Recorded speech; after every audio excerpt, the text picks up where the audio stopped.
It's a high, deep drive into left field, and this ball is long gone. Safe, he got under the tag.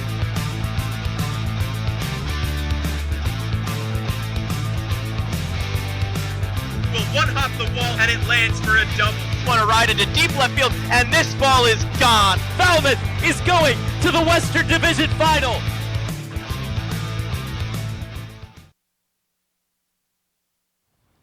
Hey Commodores fans, welcome into the pregame show. David Korzenowski joined alongside Danny LaRose. A very hot day here in New England. On Cape Cod, it is 85 degrees, but it feels like 94.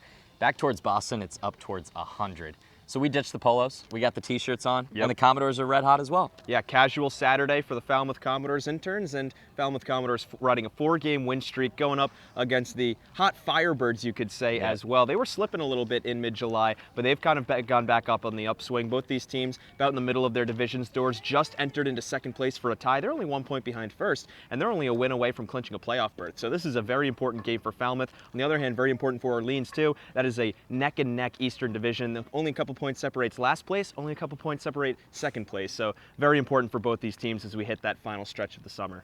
This is tied for the Commodores' longest win streak of the year. Their best stretch was about a couple weeks ago. From the 2nd of July until the 7th, they won 6 out of 7 games.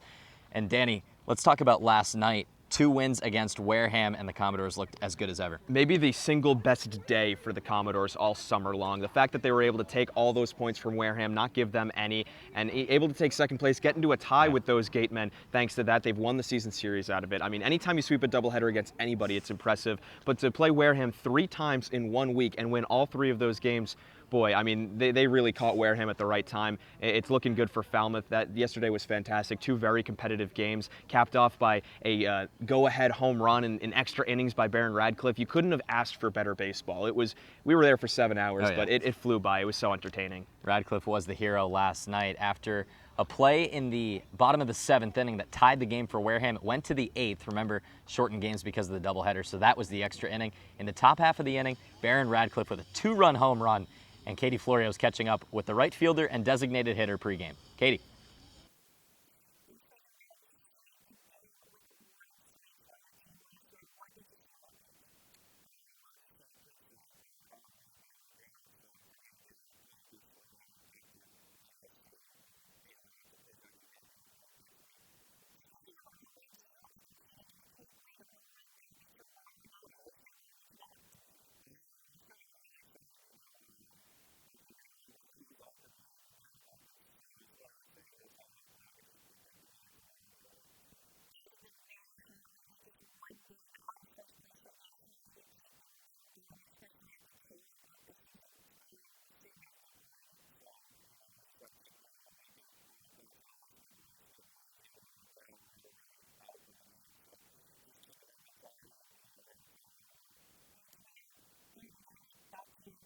Awesome. Thanks so much, Katie and Baron. You heard him talking about the home run derby. That'll be fun to watch tomorrow as well. But I want to turn our attention to Chris Gonzalez. He's a guy who's still trying to get off the schneid, 0-3 record on the summer, but he's steadily gotten better. Yeah, he's still got that 7+ ERA, but I mean, like you said, steadily gotten better. His latest outings have been his best ones, especially the most recent one. Got tagged with a loss in a 7-0 loss to YD. He only allowed 2 runs through 6 innings of work. It was a pitcher's duel through the first 2/3 of the ball game. Then the Falmouth bullpen kind of fell apart, and Gonzalez got no run support. But he has been really, really good lately. He's been hitting the strike zone a lot more. He has been limiting contact a lot more. He didn't allow too many hits in that outing. So it's kind of like which Chris Gonzalez you're going to get. Are you going to get the early season Chris Gonzalez, or are you going to get the YD Chris Gonzalez? He's got a couple rough starts mixed in between, but for the most part, I'm impressed by what I see from him lately. So Danny, I want to ask you, with that 0-3 record, but he is getting better and better against an Orleans team today, what's the key for him? Key for him is early strikes. When he's in counts,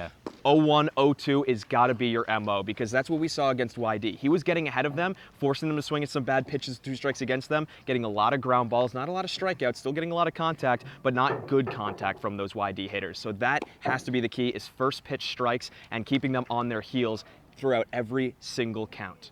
We'll see how Chris Gonzalez and the Commodores can do against the Firebirds today. Orleans sporting the number 2 man in batting average on the Cape League. That's Max Troiani. This is matchup 1 of 3 this week against the Firebirds. They've only played once this year. A 3-1 win for Orleans to start the month on July 1st. We'll see what happens here on the 20th. For Katie Florio and Danny LaRose, I'm David Korzanowski. See you at 6 p.m. for first pitch. The Falmouth Commodores would like to thank Franklin Sports for their sponsorship of the Cape Cod Baseball League. Franklin is yet again proud to be the official batting glove of the Cape Cod Baseball League. Throughout the summer, all 10 Cape League teams are wearing their own custom team batting gloves, courtesy of Franklin Sports. To order your favorite team's design or to create your own, visit franklinsports.com/custom. Enter code CCBL20 for 20% off your purchase. From Cape Cod to the major leagues, only the best hitters in baseball wear Franklin gloves. Good evening and welcome into the press box here at Gov Fuller Field. David Korzanowski joined alongside Danny LaRose. About 5 hours ago, this press box was 98 degrees. Thank God I was not in here. Yeah, we got the AC going, we got the windows open, and finally the sun is setting. It's a hot day and a hot team. The Falmouth Commodores riding a 4-game winning streak, as we touched on in our pregame show. Danny, I want to hit a little bit more on the pitching matchup. More on Chris Gonzalez. You said the key for him is early strikes. Yeah, because whenever he's been throwing first pitch strikes is when he's been at his best. Obviously, that's the MO for most pitchers, but specifically for Gonzalez, because early in the season when he was letting up 4 runs per outing, it was because he was falling behind everybody 1-0 and 2-0, and those are such juicy hitters' counts, and he was unable to get back into them because he's already a guy who pitches to contact, and you have to throw like blatant strikes over the strike zone. Starts throwing meatballs deep into those counts, got hit around quite a bit, but last time out against Yarmouth Dennis, he only allowed 2 runs on 5 hits through 6 innings of work. That is a spectacular outing for him. Yeah. That was by far his best of the summer. Got the loss, but he looked so sharp because he was throwing those early strikes. The last time we saw Chris Gonzalez on the mound, it was a pitcher's duel for the first 5-6 innings, and that was one of the best we've seen all summer. Ian Seymour for YD had a perfect game through 4 innings. Chris Gonzalez didn't allow a run until the 5th himself.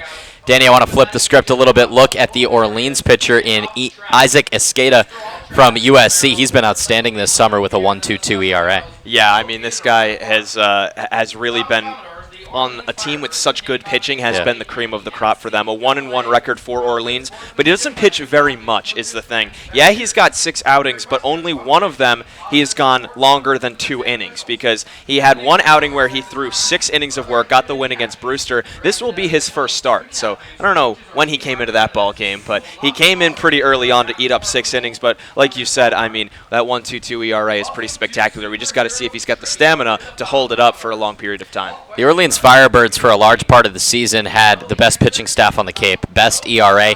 They're now at second with a 3.40 team ERA as a pitching staff. They've had a few guys depart for Team USA, like Abbott from the University of Virginia. As now we take a look at the field, the Commodores getting ready, Chris Gonzalez getting loose. We'll walk you through the batting order for the Orleans Firebirds first and foremost. Zach Kokoska will lead things off playing left field. Zach Britton, not the Orioles and Yankees reliever, but he is batting second and playing right field for the Firebirds tonight. Max Troiani, second in the Cape League in batting average. He will be starting for the East Division tomorrow during the All-Star game. He's playing center field, batting third. Trevin Esquera, batting cleanup, playing first. Shea Whitcomb in the 5 spot, playing second base. Tanner Murray, Josh Zamora hitting 6 and 7. Murray at short, Zamora at third. Rob Emery batting 8th, designated hitting. And David Avidia rounding out the order and catching. Commodores wearing their home white jerseys on this hot, hot day on Cape Cod. The Orleans Firebirds wearing their road reds with the white pants, and they are actually going with the Chatham style. They're going with their practice jerseys because it has been such a hot day today. Isn't that what we're doing? Wearing the T-shirts? Yeah, true. We had a little dress-down day ourselves.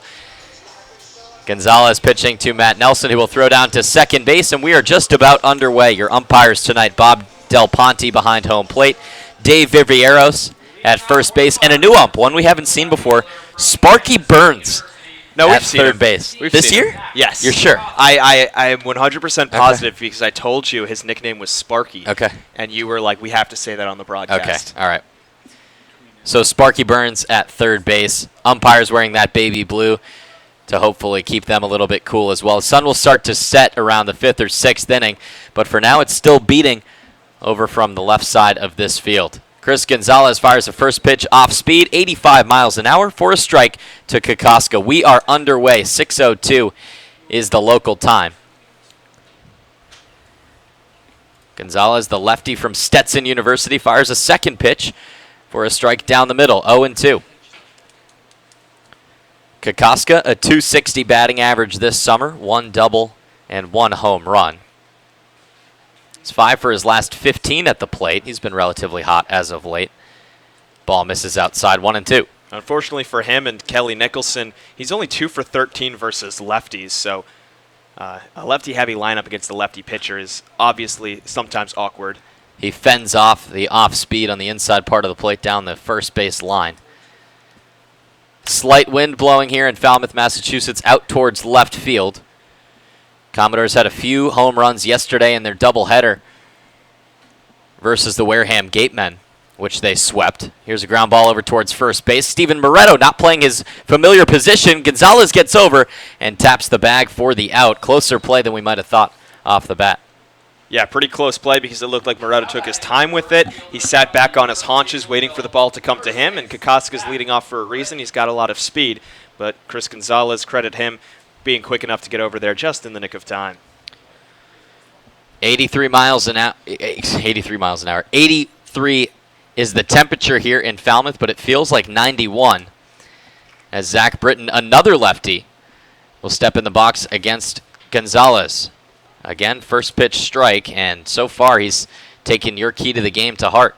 I think he's been working on that a lot with head coach Mike Landry. I mean, when you get hit around a lot, you start to think, oh, I got to avoid the strike zone a little bit more, but obviously he can't do that. So he tried to be a little too cute in a lot of those outings, not leave too many pitches over the plate, got in his own head a little bit, but now he's sticking to his guns, just thinking throw strikes, and it's working out more often. Went with the slider on the second pitch. It broke to the outside, but caught a chunk of the plate. 0-2. Gonzalez making his 6th start of the summer. Still looking for win number 1. The 0-2. Just outside, 1-2. And Britton, again, in this lefty lineup, he's 2 for 15 versus left-handers himself. So 1-2, struggle a lot versus lefties, but Kelly Nicholson still sticking with his main guys. Gonzalez shakes off his catcher, Matt Nelson, and delivers. Hard hit into right field. This will get down for a base hit. DeLoach is in front of it. He'll throw in to Hayden Cantrell at second base. And a one-out single for Zach Britton. That was a hanger. Gonzalez went with a curveball, and he left it middle in right about belt high. And like I said, completely hung it right there.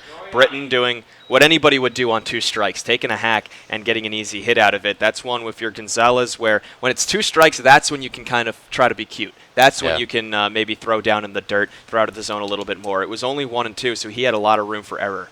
Here is Max Troiani, one of the coolest stories in all of the Cape Cod League. Temporary player from Bentley University, batting .365 this summer. That's second in the Cape League. Here's a blooper into shallow right field. Cantrell takes a few steps back and makes the catch, 2 down.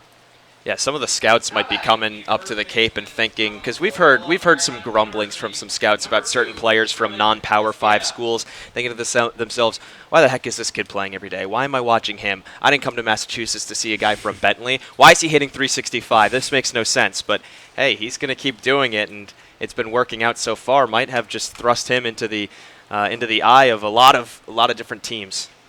He'll be starting in the outfield tomorrow at the All-Star game at his home field, Eldridge Park. 2 down for the cleanup man, Trevin Esquera. He swings at the changeup and comes up empty, 0-1.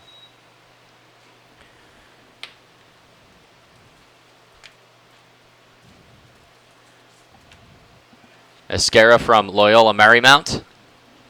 Switch hitter. Batting as a righty in his first AB. Check swing. Did he go around? Appeal. No appeal down to first. He did. 0-2. Esquera from San Diego, California.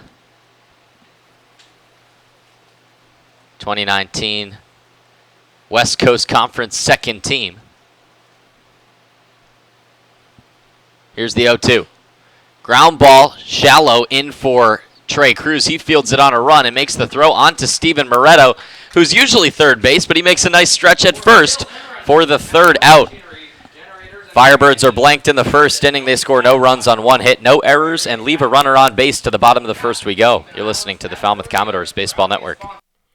Baseball Factory, which has proudly supported the Cape League for 20-plus seasons, conducts baseball trainings, tournaments, and showcases at over 1,000 events nationwide, providing players with world-class instruction and help with college recruiting. The Baseball Factory program leads to future success both on and off the field for players in both middle school and high school. It's never too early to start. Learn more at baseballfactory.com. The 99 Restaurant is a proud sponsor of the Cape Cod Baseball League. Visit them in Centerville, Falmouth, Mashpee, Wareham, or Yarmouth this summer and try some local flavor from the winner of the Cape Times' Best Restaurant for Takeout. The 99, always the real deal.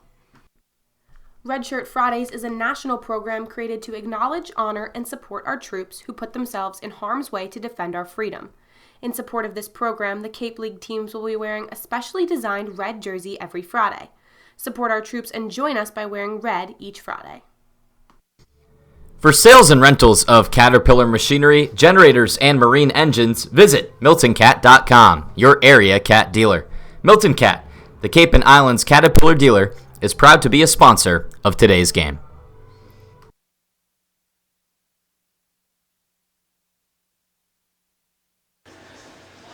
Back in the bottom of the first inning as you take a look at the lineup for the Commodores. Pretty traditional. Cantrell, Dunn, and Deloach will start it off, playing their usual positions at second, center, and right. Trey Cruz, Barron Radcliffe, Steven Moretto. Moretto again making the move across the diamond in the infield, playing first instead of third. Kevin Kendall, Matt Nelson, and Austin Maisel will round things out. Danny, again, pretty solid lineup. We just see a change at catcher like once every 3 days, and Radcliffe continues to move up the order. Well, I was going to say that the last couple of days it almost seems like, they were very rare lineups that we saw. But Sure. Then today is back to that similar formula where it's, Dunn at second in the lineup. We don't have Maisel leading off like we had in Game 2 yesterday. We have, Kevin Kendall back in consistently. Barron Radcliffe staying at DH where we've seen some movement at designated hitter the last couple of days. But this is back to the bread and butter that Jeff Trundy has normally resorted to, and it's worked out. We've got Austin Maisel plugged in there, who usually isn't starting. Usually it's Langworthy instead, but Maisel has been a much better hitter. He's batting well over 300, and that's a great guy to have in the 9 hole. So 1 through 9, this is a very potent lineup. Hayden Cantrell, the switch hitter from Louisiana Lafayette, will start things off. 305 average on the summer, but it has steadily declined in the past few games. Here's the first pitch from Escada making his first start. It's a strike. Cantrell in an unusual slump. Yeah, I remember he was at like 335 just a little while ago. I'm checking up on it now. Escada, the lefty from USC, fires. Here's a ground ball over towards third base, fielded by Josh Zamora. Throw on to first in time. And Cantrell again wasting no time to swing the bat. He goes down on just a couple pitches. Yeah, and Hayden Cantrell, last time these two teams played, he was just coming off of a day where he went 0 for 4, was batting 341 prior to then. Last time these two teams met was at about 318. He was up at 337 just on July 11th against Chatham. That's about 10 days ago. And now again, like you said, with that ground out, he's down even further, hovering right around 300. Here's Blake Dunn from Western Michigan. Line drive on the first pitch over to Tanner Murray, who snatches it at shortstop. 3 pitches, 2 outs for Escada. That's efficient for Escada. I'm pretty sure the reason they have him starting is because it's going to be a bullpen day for Orleans. Everybody's pretty well rested. Yep. They've had a couple of rainouts recently, like the Commodores. Tomorrow they've got the day off, of course, because of the All-Star game. So everybody's going to go maybe 1-2 innings max, and this might even put Escada into 3-inning territory if he can get a single-digit inning to start off the game. Zach Deloach will try to throw a wrench into that. 3rd in the Cape League in batting average. 89-mile-an-hour pitch. Tags Deloach's knees for the first strike. Zach Deloach is officially slumping. Oh, yeah? Crazy, I know. The 0-1. Off speed that drops in for a strike at the belt. 0-2. And even when he's slumping, he had a home run yesterday. Right, yeah. His one hit in his last 11 at-bats was a dinger, so Right. You can't really snooze too much at that. 6 doubles, 5 home runs for the big left-handed batter from Texas A&M. The 0-2 from Escada. Swung on and missed. Strike 3. How about that? Isaac Escada making his first start, goes out and fires 6 pitches, all of them strikes. The Commodores go down in order, and they go down quickly. To the second we go. It's 0-0 between the Firebirds and the Commodores. Earn a bachelor's or master's degree, complete a certificate, or take a single course through the Division of Continuing Education and Graduate Studies at Curry College. Classes run days, evenings, and weekends in Milton and Plymouth. To learn more about programs in business, criminal justice, education, nursing, and more, visit curry.edu. Cape Cod Coca-Cola thanks you for supporting the Cape Cod Baseball League and for refreshing yourself with ice-cold Coca-Cola products. Please remember to recycle your empty bottles, cans, and all other recyclable materials. It takes only 6 recycled plastic bottles to make a new baseball cap. What's donated here stays here. All blood that is donated to Cape Cod Healthcare stays on Cape Cod to help the lives of your friends, family, and neighbors. Learn more about donating blood, platelets, or hosting a blood drive at capecodhealth.org/blood center. Baseball Factory, which has proudly supported the Cape League for 20-plus seasons, conducts baseball trainings, tournaments, and showcases at over 1,000 events nationwide, providing players with world-class instruction and help with college recruiting. The Baseball Factory program leads to future success both on and off the field for players in both middle school and high school. It's never too early to start. Learn more at baseballfactory.com.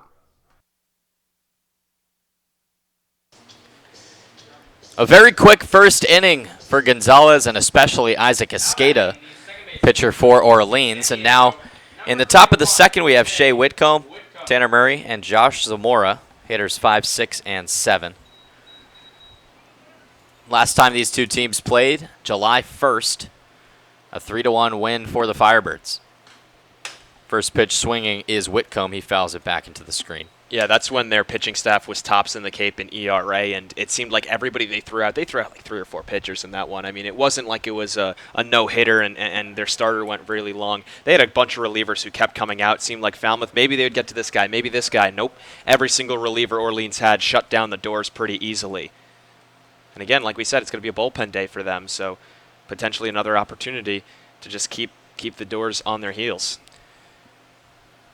Gonzalez and the Commodores riding a 4-game winning streak. The 0-1 is outside, 1-1. Gonzalez really frustrated with his placement of that pitch. And that loss to Orleans was the last loss the Commodores had before their hottest stretch of the summer. Yep. Starting on July 2nd, they won 6 out of 7 games, including a 4-game winning streak in there as well. Off speed tags the outside part of the plate for a strike, 1-2 to Whitcomb. Doors had a couple rainouts earlier this week. They won 3 games against the Wareham Gatemen, another foul ball. Count stays 1-2. I think there's an argument to be had that those 3 games in a row, now a 4-game win streak, is currently the hottest stretch because it came at maybe the most opportune time and against one of the toughest teams they could have faced. Well, what we kept saying at the beginning of last week was this is an important week. Right. And the Commodores fared extremely well. They beat Hyannis and then Wareham 3 times. Swing and a miss, strike 3 from Whitcomb. Beautiful off speed on the inside part of the plate. Whitcomb is fooled. It's the first strikeout of the night for Gonzalez. And Shea came into this ballgame only 1 strikeout in his last 5 games played. He's really limited the Ks as of recently, but looks like Chris Gonzalez got to him. He's looking really sharp right now. I'm thoroughly impressed. Now batting the shortstop from the University of California, Davis, number 41, Tanner. Brings up Tanner Murray. Murray from UC Davis, rising junior.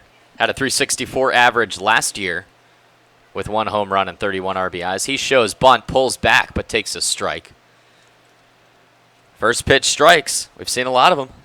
Yep, it's the key to success. I mean, every pitcher knows it, but maybe Chris Gonzalez especially needed to focus on it. Just go pitch by pitch. Don't worry about what if I get hit around this inning. Just focus on your next delivery. 0-1 is waved foul. Decent crowd on hand considering the heat. I'm sure we'll see it fill up a little bit more once the sun begins to set. Again, temperatures in Falmouth, the high 80s, but it felt like the mid-90s. Here's the 0-2 from Gonzalez. Swing and a miss, strike 3. That's been his punch-out pitch. The change-up low. He gets back-to-back batters swinging.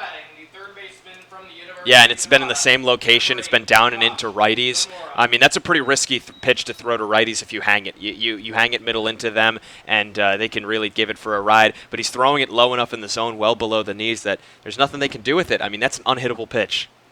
Josh Zamora from Nevada. takes a strike down the middle. He takes an extra look back at Bob Del Ponte calling the balls and strikes. Just batting 159 is Zamora, but he has 2 home runs and 7 RBIs. Swing and another foul ball, and again Gonzalez is up 0-2. Zamora perhaps a tougher guy to punch out, though he has not struck out in his last 3 games. Gonzalez from the windup. He looks into Matt Nelson and delivers. Here's a ground ball over towards Trey Cruz. Nice scoop and throw. What a play by Trey Cruz as he cut in front of Kevin Kendall at short and made a great play at the hot corner. He ends the first and the second innings with a nice play at third base. We are still scoreless heading to the bottom of the second. You're listening to the Falmouth Commodores Baseball Network.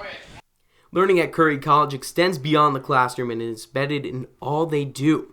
Curry prepares students to engage in successful careers and active citizenship with a global perspective. Explore undergraduate majors, minors, and concentrations, including new majors in accounting, biochemistry, and software development. Online at www.curry.edu. For sales and rentals of Caterpillar machinery, generators, and marine engines, visit MiltonCat.com, your area cat dealer. Milton Cat, the Cape and Islands Caterpillar dealer, is proud to be a sponsor of today's game. Baseball Factory, which has proudly supported the Cape League for 20-plus seasons, conducts baseball trainings, tournaments, and showcases at over 1,000 events nationwide, providing players with world-class instruction and help with college recruiting. The Baseball Factory program leads to future success both on and off the field for players in both middle school and high school. It's never too early to start. Learn more at baseballfactory.com. 4, 5, and 6. Cruz, Radcliffe, Moretto due up here in the bottom of the second inning. Cruz and Radcliffe both went deep yesterday. Cruz in game 1 for the go-ahead home run to make it 2-1 Doors. That game ended 5-2. And Barron Radcliffe with probably the biggest home run and biggest couple RBIs in game number 2. Yep, the game-winning home run in the top of the 8th. 0-2 count with 2 outs. Yep. Can't get much bigger than that. The only thing that could have made it better was a walk-off, but you can't ask for much more out of that situation. I mean, that was heroics to the nines. If he strikes out on that pitch, let's say, or flies out, then the best the Doors can do is tie. Here's a Skata, again pounding the strike zone. That's pitch number 7. All of them have been strikes. Foul ball by Trey Cruz back into the screen. Cruz had his 8-game hitting streak broken up in game number 2. He went 0 for 3. But he's sporting a pretty solid average at .340. 4 doubles, a triple, and 2 home runs. Beautiful off-speed right down the middle, 0-2. Dugout thought it was low. Heard some oohs and ahs from the Commodores.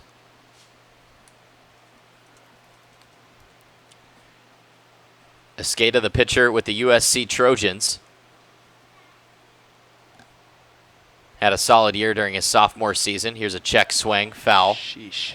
That one's right into the fans. Hope everyone's all right. He didn't even swing at that. He checked his swing and it still flew at that ridiculous velocity right into the bleachers. Escada, a rising junior out in Los Angeles with the Trojans. Stands at 6 foot 205 from Pomona, California. The 0-2. Just a little bit high, 1 ball and 2 strikes. Had a 3.94 ERA during his sophomore year, 3-5 record, made 13 starts. 37 walks, 57 strikeouts. Here's the 1-2 to Cruz. Just outside, 2-2. Yeah, great looping curveball, and looked like it was a little bit below the knees too, so kind of easy for Cruz to lay off. But if he can maybe raise that one up a little bit more, that can be such a good punch-out pitch. I mean, that thing was 12-6 textbook. Infield playing far back on that outfield grass, the 2-2. Check swing, strike 3 anyways. David Avidia throws down to third base, and Trey Cruz is the second straight strikeout victim. So it's a low strike zone. That's the takeaway right now. I mean, that one was well below the knees of Cruz. There was one to start the at-bat that he didn't like, thought was a little bit low, but that's the adjustment you're going to have to make. So many of these home plate umpires on the Cape like to call low, below-the-knees pitches, and it's just something that these guys have to deal with. I mean, everybody's facing it, so it hasn't been one way or another. Escada looking good so far, 4 up and 4 down.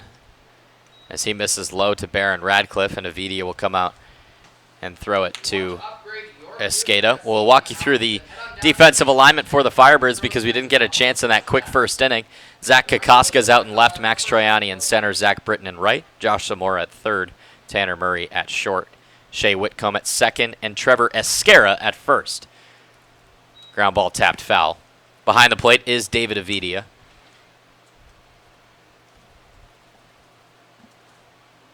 Avidia, the battery mate of Escada. He goes to Grand Canyon University. Radcliffe's got a 1-1 count and 1 out. 231 average this summer. Strike number 2 at the knees. And Barron's been on such a surge lately. Obviously, we know that. But his average the last time these two teams met back on July 1st was only at 143. Did manage to get his first RBI of the summer in that ball game, though. The 1-2 just gets a piece of it to stay alive. Radcliffe, a guy that has had a lot of success at the plate as of late, but still with high strikeout numbers at 22. Oh, yeah. He's struck out in his last 6 games played and 8 of his last 9. 4 of those with 2 strikeouts. He won't strike out here. He watches a pitch away, 2-2. Yeah, it seems like with him, when he gets out, it's exclusively strikeouts, but he's not getting out too much. I mean, he's got hits in 5 of his last 6, which is a pretty good stretch. Commodores have 7 batters with over 20 strikeouts. Here's the 2-2. Just inside. Now a full count. Radcliffe has worked 6 walks this summer. And Escada in danger of allowing his first base runner. Looks into Avidia. They agree on the first sign. Settles with the glove at the belt and delivers. Swing and a miss, strike 3. 88-mile-an-hour fastball at the letters. And Radcliffe is the 3rd strikeout victim for the Commodores. Yeah, that's a great pitch. A lot of movement. Got to protect with 2 strikes, and it still catches the zone. Not too much that Radcliffe can do with it, as, again, seems like whenever he gets out, it's with a strikeout. That was a good pitch to hit, though. I like the approach from Barron. Just tough to line it up. Here's Steven Moretto, traditional third baseman. He's playing first base tonight for Jeff Trundy's squad. He goes swinging at the low pitch and comes up empty, 0-1. Talking to Moretto, he said he hasn't played first base at all in college. Mainly plays third base. Has played a little bit of second, but he said first couple times he was taking ground balls at first base was weird. Strike number 2 is taken. I'm sure fielding with that glove has got to be the weirdest part of it. Yeah. That weird taco shell. And also, he was talking about the angles, right? Yeah. He's just used to seeing, the baseball diamond from third base. Right, and it's the exact reverse. The exact angle. opposite. It's like you're looking in a mirror. The 0-2. Swung on and missed. Strike 3. Actually foul tipped into the mitt, but how about that? An immaculate inning worked by Isaac Escada. He strikes out Cruz, Radcliffe, and Moretto. 4 Ks already for the lefty from USC. We head to the top of the 3rd inning on the Falmouth Commodores Baseball Network. Red Shirt Fridays is a national program created to acknowledge, honor, and support our troops who put themselves in harm's way to defend our freedom. In support of this program, the Cape League teams will be wearing a specially designed red jersey every Friday. Support our troops and join us by wearing red each Friday. The 99 Restaurant is a proud sponsor of the Cape Cod Baseball League. Visit them in Centerville, Falmouth, Mashpee, Wareham, or Yarmouth this summer and try some local flavor from the winner of the Cape Times' Best Restaurant for Takeout. The 99, always the real deal. Cape Cod Coca-Cola thanks you for supporting the Cape Cod Baseball League and for refreshing yourself with ice-cold Coca-Cola products. We offer over 400 different beverage choices on Cape Cod to quench every thirst, and more than 150 are low or no-calorie options. What's donated here stays here. All blood that is donated to Cape Cod Healthcare stays on Cape Cod to help the lives of your friends, family, and neighbors. Learn more about donating blood, platelets, or hosting a blood drive at capecodhealth.org/blood center. 0-0, top of the third. Gonzalez and Escada in a pitcher's duel right now.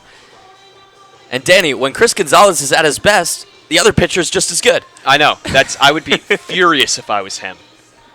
We saw the same thing with Carmen Majinski a handful of times. He went his first 4 starts without a decision, and it seemed like every time he was K'ing up every other batter, the other pitcher was doing just as well. Also, Gonzalez hasn't gotten, I know it's only 2 innings, but hasn't gotten much run support at all. Got no runs in support his last time. It'll be 9-1 and 2 due up for the Firebirds. Rob Emery will start things off with a foul ball into the Falmouth Police parking lot, which is back out to the right of Gov Fuller Field. Emery watches a pitch way outside, and Gonzalez again frustrated, 1-1. Surprised that there's no short leash on Chris recently. He went 6 innings, which is very long, about the longest that we've seen most pitchers go. And he still threw 92 2/3 innings of work at school this past spring, up above now 23 innings of work on the summer. So that's well over 100 innings. And I haven't heard any rumors of him leaving anytime soon or having a pitch count or anything like that. 1-2 the count now to Emery. And how about this? Gonzalez, total reversal from what we've seen earlier in the summer when he was walking some batters, but 23 strikes and 4 balls. Love it. 1-2 is tapped just behind the plate and foul. Make it 24 strikes to 4 balls, and I think that makes an interesting, second time through the order. Because if he's pounding the strike zone quite a bit against these hitters, and he's not missing or trying to place balls too perfectly, see how Orleans adjusts second time through. 1-2 is again swung on and fouled out of play. That's always been the issue he's had, is that he throws the same pitch, and then first time through the order gets a swing and miss. Second time through the order, it gets clobbered. And he's wondering, well, what did I do wrong? Well, part of the problem was that he would throw that same pitch on 2-0. And when you are peppering the strike zone on the inside corner the first time around, it's a lot easier to make that adjustment if you're swinging the bat, expecting it to come, and then you're already ahead in the count. But when he gets ahead of those same guys and throws those same pitches, then they're just a little bit off kilter. Still a 1-2 count. And another foul ball. Emery putting together a great at-bat. This will be pitch number 8. Emery from San Francisco, rising redshirt senior. I should say he goes to San Francisco. 6 foot, 210. Plays catcher and first base. Ground ball down the third base line. Again, foul. He's designated hitting tonight, listed as a catcher for Kelly Nicholson's team. Batted .320 last year, 5 home runs, 40 RBIs. Last summer was out in Harwich. The 1-2 is taken low. One of those in-division moves. Oh, yeah. Made the move from White House Field in Harwich, Mass. to Eldridge Park in Orleans. The 2-2, again, another foul ball. What a great at-bat we're seeing right now. Yeah, he is not going down without a fight, which is interesting to see because he's been striking out a lot lately. Had 2 strikeouts last night, has 6 Ks in his last 4 games played. But I'm sure that's at the front of his mind, and he's telling himself not today. Here's pitch 11 into right field, right at Zach Deloach, who backtracks a few steps and makes the catch. That's been the battle of the night so far, and Gonzalez wins it. A fly out to right field for the first out of the inning. Well, if you're Emery, in the grand scheme of things, that's a win because you just totally messed up Gonzalez's pace. He was running roughshod through these hitters. He had retired the previous five pretty easily, too, with a couple of strikeouts. All of a sudden, you force him to throw 11 pitches. He's given you his best. He doesn't really miss the zone too much. Allows all your teammates to see what he's throwing when he's got 2 strikes. That's pretty good AB, even for a fly out. David Avidia, the catcher, hitting .157 on the summer, is now up at the plate. Gonzalez still working at that quick pace. He misses outside twice. Gonzalez throwing a ball for every 4 strikes right now. Pitch count at 37. First time we've seen him down 2-0 though. Swing and a miss, strike 1.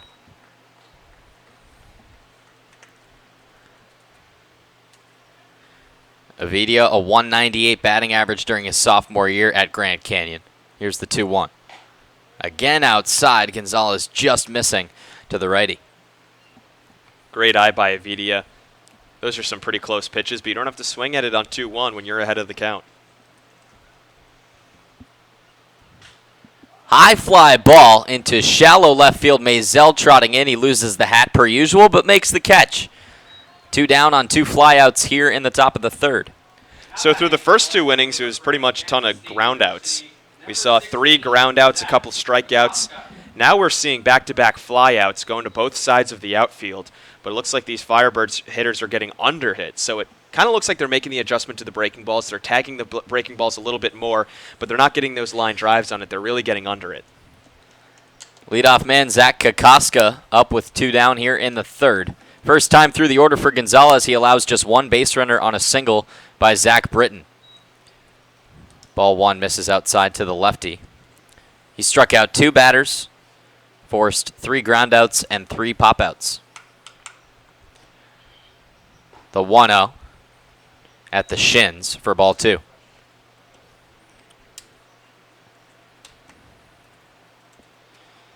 Kokoska, going to be a junior next year at Kansas State, had a .330 average last year.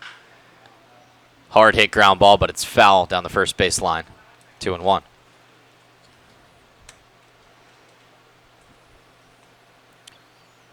Chris Gonzalez been a consistent starter for Mike Landry, the pitching coach, Jeff Trundy, the Commodores manager.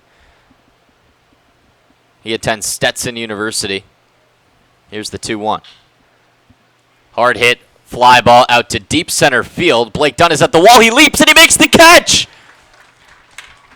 Chris Gonzalez extends his arms, saying hallelujah, and Blake Dunn, again, another highlight play out in center field. We've seen it so many times this summer, maybe none bigger than that. Another 1-2-3 inning worked with some help from the center fielder. As we head to the bottom of the third inning, it's still 0-0. You're listening to the Falmouth Commodores Baseball Network. The Falmouth Commodores would like to thank Franklin Sports for their sponsorship of the Cape Cod Baseball League. Franklin is yet again proud to be the official batting glove of the Cape Cod Baseball League. Throughout the summer, all 10 Cape League teams are wearing their own custom team batting gloves, courtesy of Franklin Sports. To order your favorite team's design or to create your own, visit franklinsports.com/custom. Enter code CCBL20 for 20% off your purchase. From Cape Cod to the major leagues, only the best hitters in baseball wear Franklin gloves.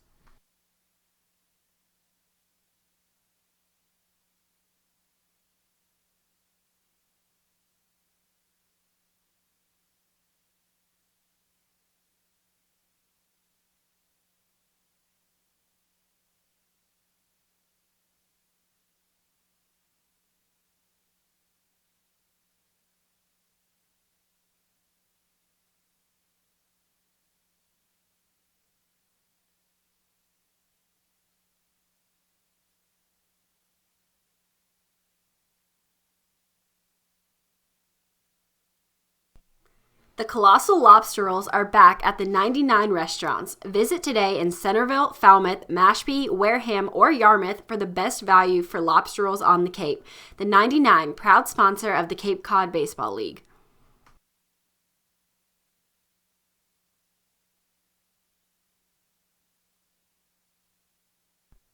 Cape Cod Coca-Cola thanks you for supporting the Cape Cod Baseball League and for refreshing yourself with ice-cold Coca-Cola products.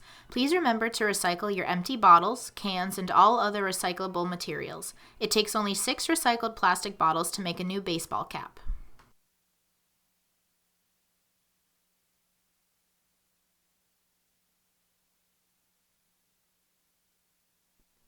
Red Shirt Fridays is a national program created to acknowledge, honor, and support our troops who put themselves in harm's way to defend our freedom. In support of this program, the Cape League teams will be wearing a specially designed red jersey every Friday. Support our troops and join us by wearing red each Friday.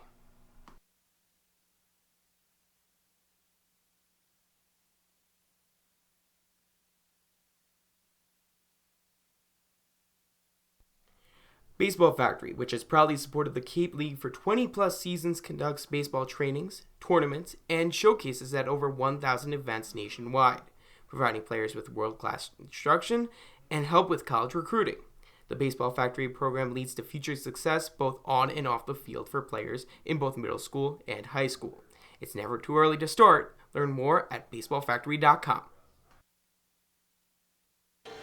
Sure enough, in the third inning, the Firebirds go to a reliever in David Steele. It is a bullpen day.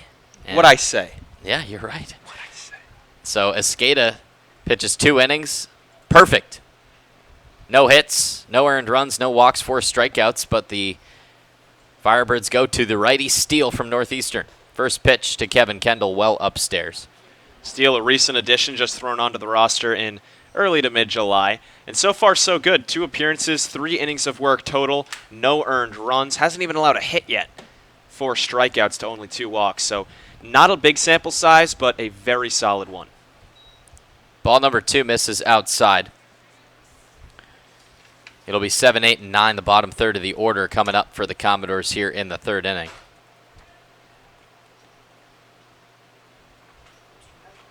Steele going to be a senior with the Huskies at Northeastern next year.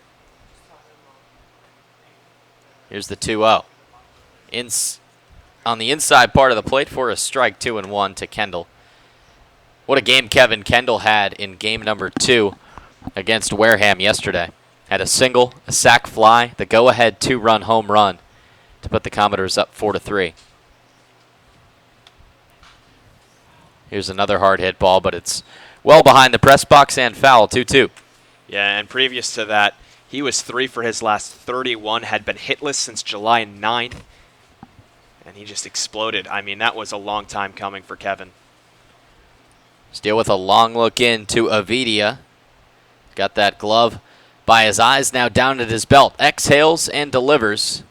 Ground ball tapped towards Ryan Eiley, first base coach for the Commodores, 2-2. Kendall, one of 3 UCLA Bruins on this Commodores team. .258 average last year at UCLA. Small guy. Swings at the 2-2. It comes up empty. 5th straight Commodore to go down with a strikeout between Escada and Steele. And this is what Orleans was able to pull when they kept Falmouth on their heels all game on July 1st. Last time these 2 teams met, is that it's so hard to get adjusted to a new pitcher when you're only facing him really one time. And then next time through the order, they've got a new guy. And next time, it's a new guy. And it's just so difficult to try to get around on him. We've seen the Doors very successful against relievers, but when you're Orleans, you've got this good of a bullpen, it's really easy to keep the other team down by just kind of pretty much throwing wrenches at them constantly. Here's Matt Nelson, check swing on the first pitch. He did not go around, says Dave Vivieros down at first on the appeal.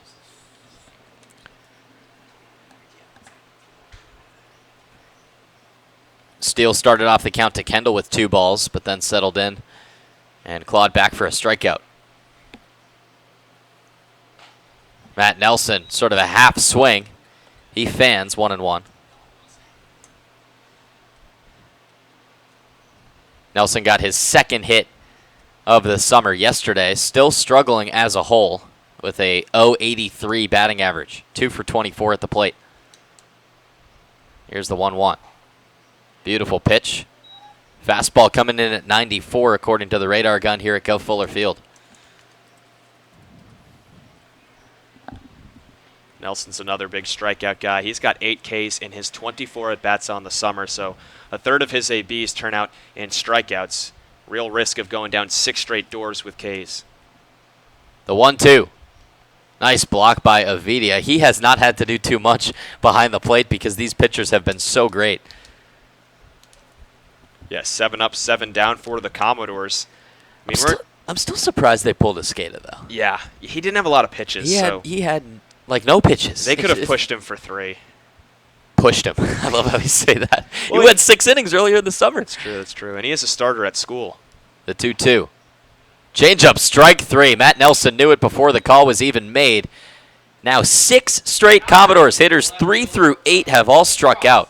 4 swinging and 2 looking. Big looping curveball from Steele, and I don't know what Nelson was looking for there. I mean, you got to expect breaking ball at a certain point with 2 strikes. He was probably just looking fastball the whole way and never could really pull the trigger when he saw the off-speed coming in. And he's very much a guy who, plays the expectations. He knows what pitchers like to set up. He's a catcher himself. He calls that way. Sometimes you just have to have the Ted Williams philosophy, though, of see ball and hit ball. Here's Austin Maisel.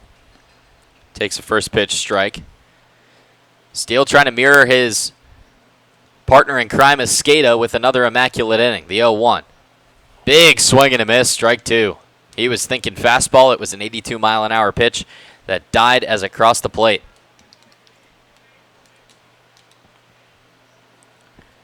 Austin Maisel, a .377 average this summer with 2 doubles and just 1 RBI.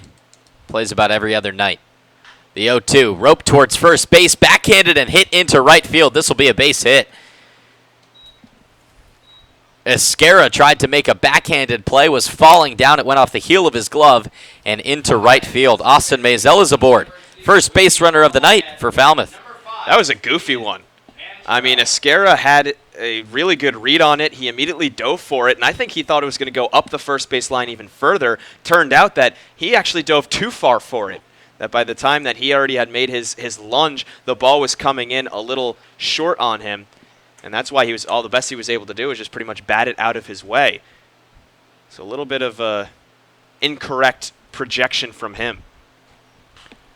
First pitch swinging is Hayden Cantrell. Small chase from Josh Zamora at third base, but he realized it's going into the trees for a first pitch strike. So the first time through the order for the Commodores, they strike out 6 times, get just 1 hit.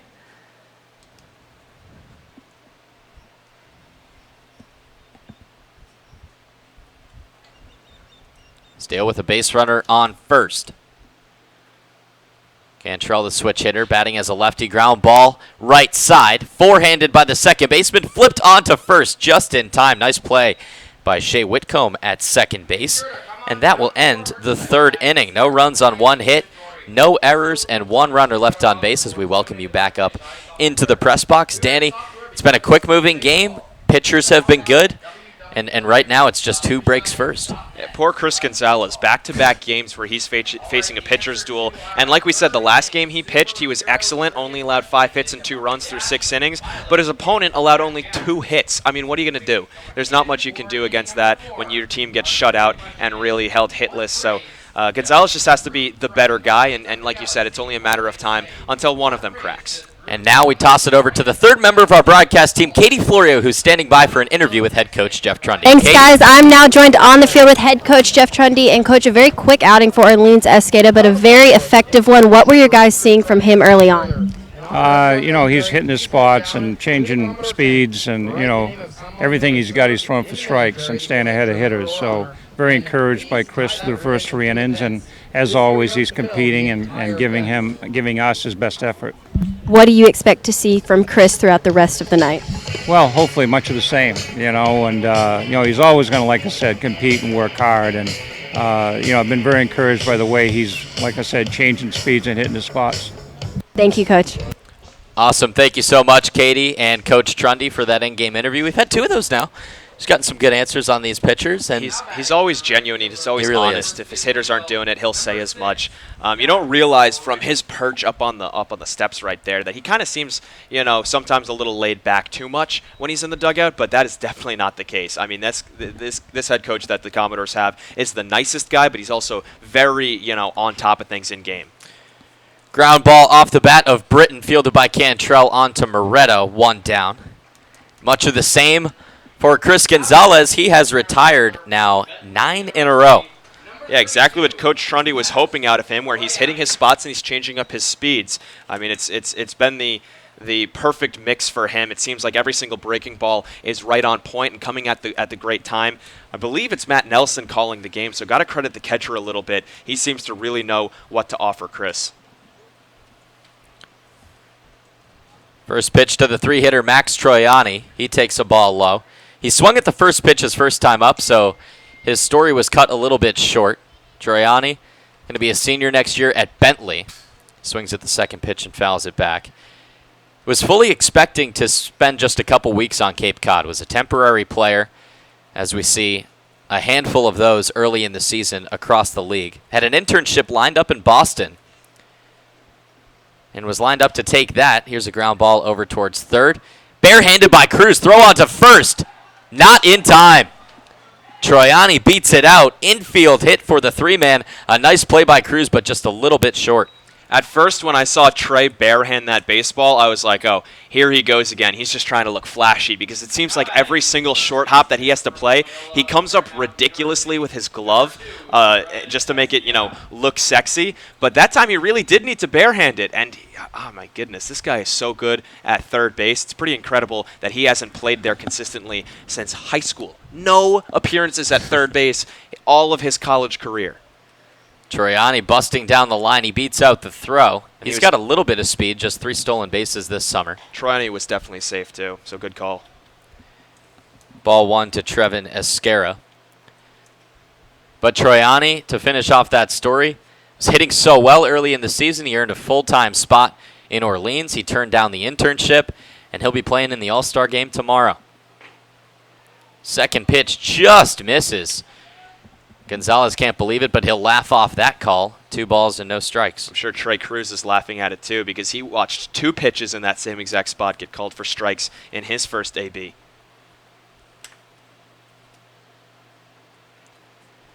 Gonzalez pitching from the stretch for the first time since the first inning. He'll check on Troiani at first. Late tag applied by a Moretto, and no problem for Troiani. First base coach for the Orleans Firebirds, Rick Emerson. Jamie Quinn over at third base. Kelly Nicholson, the skipper in Orleans, giving the signs from the third base line. The 2-0, Troiani's going. Nice throw by Nelson. Should be dead to rights, and he is. Not even a slide from Troiani. A beautiful play from Nelson, and the tag applied by Cantrell. 2 down. Well, maybe Orleans got a little bit cocky when they saw that Max was able to beat out a ground ball on the infield and think, hey, maybe he's got enough speed to beat Matt Nelson. Well, very few guys do. And Matt Nelson had a perfect pop, perfect throw. This guy is one of the best catchers I've seen behind the plate from any of the 10 teams on the Cape. Maybe the guy who's neck and neck with him, the other Falmouth catcher in Troy Claunch. Also, love what Cantrell did. Perfect textbook apply of the tag where he kept the glove right at the feet just so that Troiani couldn't. That's what they teach you, and Cantrell clearly proving his coach is proud. Ball 3 inside, can't be squeezed by Nelson. A little bit of gamesmanship between Troiani and Cantrell as Troiani sort of just slowed down when he got to second. He knew he was out. Ground ball poked back past Gonzalez, and it can't be fielded by Cruz. Kendall's there late. He doesn't even throw onto first, and Esquera's aboard with 2 down. That's now 3 of those little tappers over to Trey Cruz at third base. Two of them have gone down for hits because that one he can't come up with. The previous one he barehanded through a perfect throw, but Troiani beat it out. And one he's been successful with and gotten out. That was back in the second. But that just goes to show how Gonzalez is really attacking these hitters well. They have not made good contact at all. Maybe the best contact, probably third inning, Kokoska's fly out to center field when Dunn had to rob it, and the hit from Britton. Otherwise, the other couple of hits that Orleans has, not too impressive. 2 down for Whitcomb, who fans on the 77-mile-an-hour pitch that breaks inside. Whitcomb, a strikeout victim, his first time up in the second inning. That's an infield single for Esquera, who's at first base. Nice sliding stop by Nelson behind the plate, 1-1. Whitcomb, another California native, goes to UC San Diego. That's the Toreros, right? Or is that the University of San Diego? I feel like there's 2 of them. The 1-1, hard hit into the left center field gap. Maisel has to field it on a hop. It gets past him. Esquera coming into third base. He will stop there. And on second with 2 down is Shea Whitcomb. Maisel tried to cut it off, but perhaps got a little too eager. It got past him and back to the fence in left center. Real interesting move by Jamie Quinn, the third base coach, not to send Esquera home. I mean, by the time that he reached third and had completely come to a stop, that was just when Hayden Cantrell was catching the ball out in shallow left center field. Or pardon me, not Cantrell, but Kendall. So it could have been a close play. Maybe it would have been out, but I think I would have sent him with 2 outs. Instead, they hold him up, and Orleans still in business with both runners in scoring position. And Gonzalez, he may be saying, woe is me, my left fielder made a boo-boo, but you've got 2 outs. You just got to focus on what you can do right now. It's ruled a double to left field from Whitcomb. 3 hits now for the Firebirds here in the 4th inning. Only one of those hits was into the outfield. Troiani with an infield single as he beat out the barehanded throw from Trey Cruz, and Esquera with another single just past the mound. First pitch to Tanner Murray is a ball. The cliche game of inches is a cliche, obviously. It's used in just about every sport. And baseball is obviously a game of inches, but it's also a game of decisions. And now you're realizing that that decision to send Troiani in a pitcher's duel like this could mean 1-0 Orleans. Instead means 0-0. If Gonzalez can get out of the inning, that could really come back and haunt the Firebirds. And a big difference between 1 out and 2 outs. Right. Game of decisions. The 1-0. Again misses in the same spot. Murray working with a favorable hitter's count. He was a strikeout victim himself in the 2nd inning. Gonzalez with just those 2 Ks to Whitcomb and Murray. Whitcomb responded his 2nd at-bat with a double. See what Murray has in store. From the stretch, looks back at 2nd and delivers. Ground ball snagged by Gonzalez. He'll dash over to 1st and underhand it to Steven Moretto. Help yourself out, Chris Gonzalez. As the Firebirds score no runs on 3 hits, no errors, and they leave 2 left on base. The lefty from Stetson escapes his first jam. We are still scoreless heading into the 4th. You're listening to the Falmouth Commodores Baseball Network. The Falmouth Commodores would like to thank Franklin Sports for their sponsorship of the Cape Cod Baseball League. Franklin is yet again proud to be the official batting glove of the Cape Cod Baseball League. Throughout the summer, all 10 Cape League teams are wearing their own custom team batting gloves, courtesy of Franklin Sports. To order your favorite team's design or to create your own, visit franklinsports.com/custom. Enter code CCBL20 for 20% off your purchase. From Cape Cod to the major leagues, only the best hitters in baseball wear Franklin gloves. Cape Cod Healthcare is the leading provider of healthcare services for residents and visitors of Cape Cod, with 2 acute hospitals and more than 450 physicians. For more information, please visit capecodhealth.org. Cape Cod Healthcare, expert physicians, quality hospitals, superior care. For sales and rentals of Caterpillar machinery, generators, and marine engines, visit MiltonCat.com, your area cat dealer. Milton Cat, the Cape and Islands Caterpillar dealer, is proud to be a sponsor of today's game. The 99 Restaurant is a proud sponsor of the Cape Cod Baseball League. Visit them in Centerville, Falmouth, Mashpee, Wareham, or Yarmouth this summer and try some local flavor from the winner of the Cape Times' Best Restaurant for Takeout. The 99, always the real deal.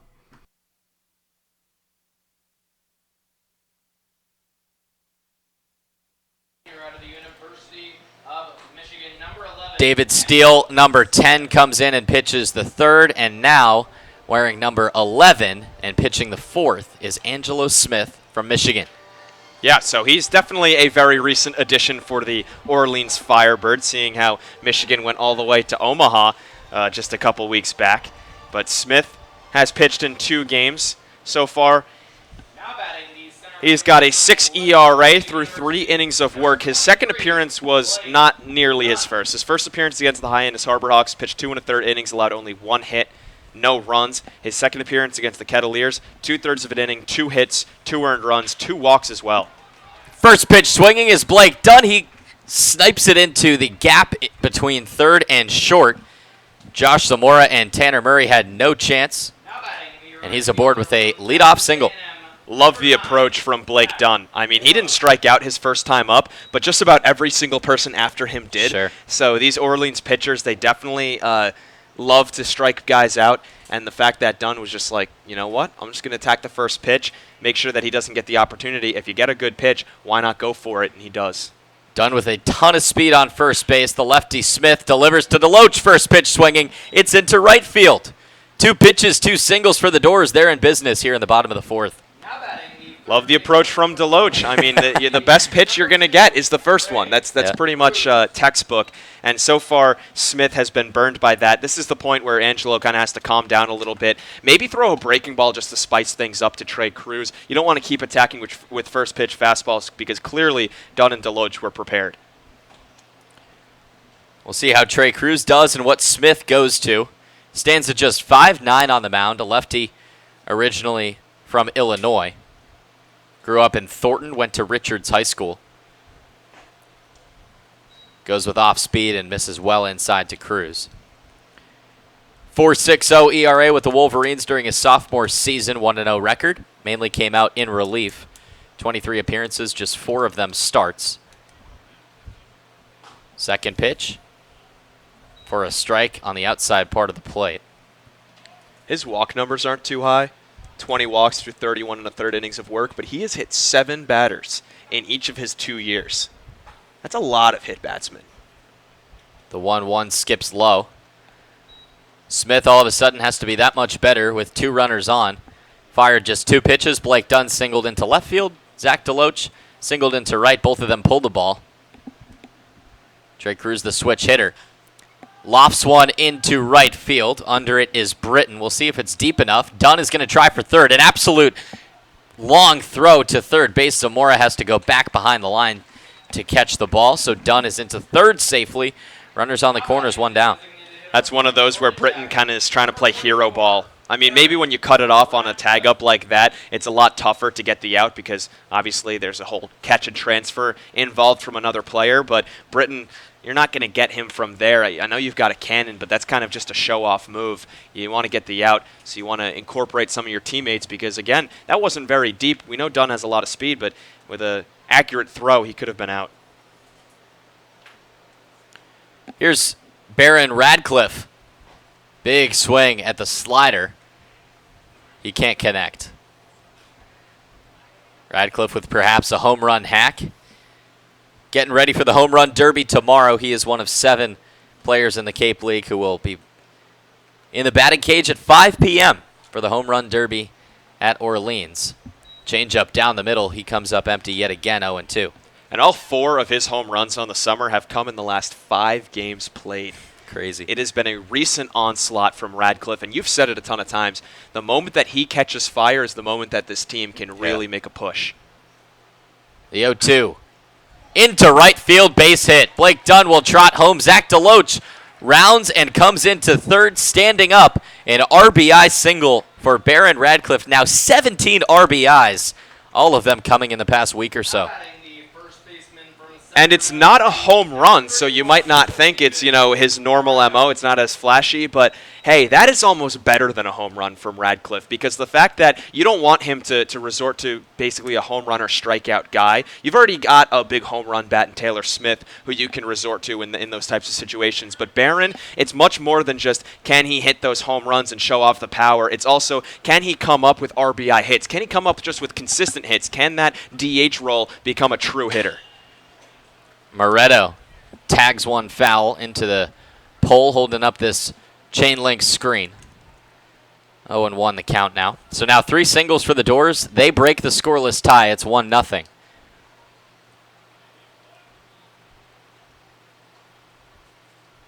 Angelo Smith, first Orleans Firebird to allow a couple hits. As Escada was perfect, Steele allowed just 1 single. Radcliffe's going to take second without a throw from Avidia. Now 2 runners in scoring position. This is the chance for Falmouth. There is a reliever warming up in the bullpen, but if you can get a hit right here, score these 2 runs, just start to pour it on in this inning. I mean, the way Gonzalez is throwing, you might give him a really, really good opportunity to just lock things down. The 1-1 deep into right field. Britton is back. He's under it. He makes the catch. DeLoach, is going to tap home plate. Tagging up. Radcliffe moves to third. It's 2-0 Falmouth.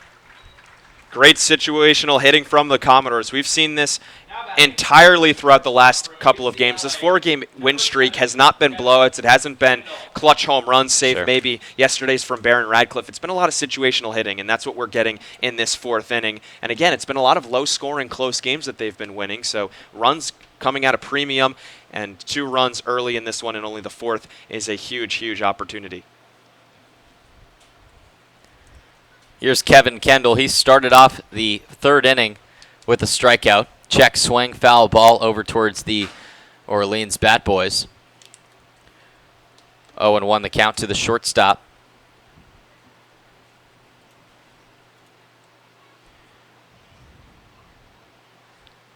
Angelo Smith delivers. Swing and a miss, strike 2. This is a rematch of the outstanding Super Regional.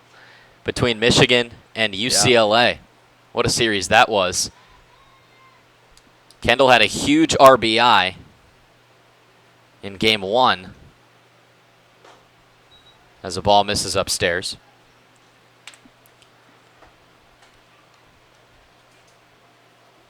Michigan ended up beating the #1 ranked UCLA Bruins en route to the National Championship Series. They fell in 3 games to Vanderbilt. Line drive almost took out a couple fans. They go diving in their lawn chairs, but everyone seems all right. 1-2 stays the count. I'm on the hunt right now, see if Kevin Kendall ever faced off against Angelo Smith. All right, keep me posted. I love those matchups. I was tracking it a bunch with the Florida versus Florida State guys. Ground ball this time. He pulls it. Side note, Michigan has a ton of sports. They do. Men's gymnastics, ice hockey, lacrosse, wrestling. My school has none of those. Kendall had an RBI single in the top of the 12th, game 2 against the Wolverines. Stakes are probably a little bit lower here in the 4th inning of Summer League. Angelo Smith missing at about the ankles of Kendall. But Kendall had his biggest night of the summer last night with his first home run of the year. Put Falmouth in front of Wareham. Swing and a miss, strike 3. Kendall strikes out for the 2nd time tonight, but the Doors add 2 on 3 hits, no errors, 1 runner left on base. It is 2-0 heading to the top of inning number 5. You're listening to the Falmouth Commodores Baseball Network. Baseball Factory, which has proudly supported the Cape League for 20-plus seasons, conducts baseball trainings, tournaments, and showcases at over 1,000 events nationwide, providing players with world-class instruction and help with college recruiting. The Baseball Factory program leads to future success both on and off the field for players in both middle school and high school. It's never too early to start. Learn more at baseballfactory.com. For sales and rentals of Caterpillar machinery, generators, and marine engines, visit MiltonCat.com, your area cat dealer. Milton Cat, the Cape and Islands Caterpillar dealer, is proud to be a sponsor of today's game. Learning at Curry College extends beyond the classroom and is embedded in all they do. Curry prepares students to engage in successful careers and active citizenship with a global perspective. Explore undergraduate majors, minors, and concentrations, including new majors in accounting, biochemistry, and software development. Online at www.curry.edu. Redshirt Fridays is a national program created to acknowledge, honor, and support our troops who put themselves in harm's way to defend our freedom. In support of this program, the Cape League teams will be wearing a specially designed red jersey every Friday. Support our troops and join us by wearing red each Friday.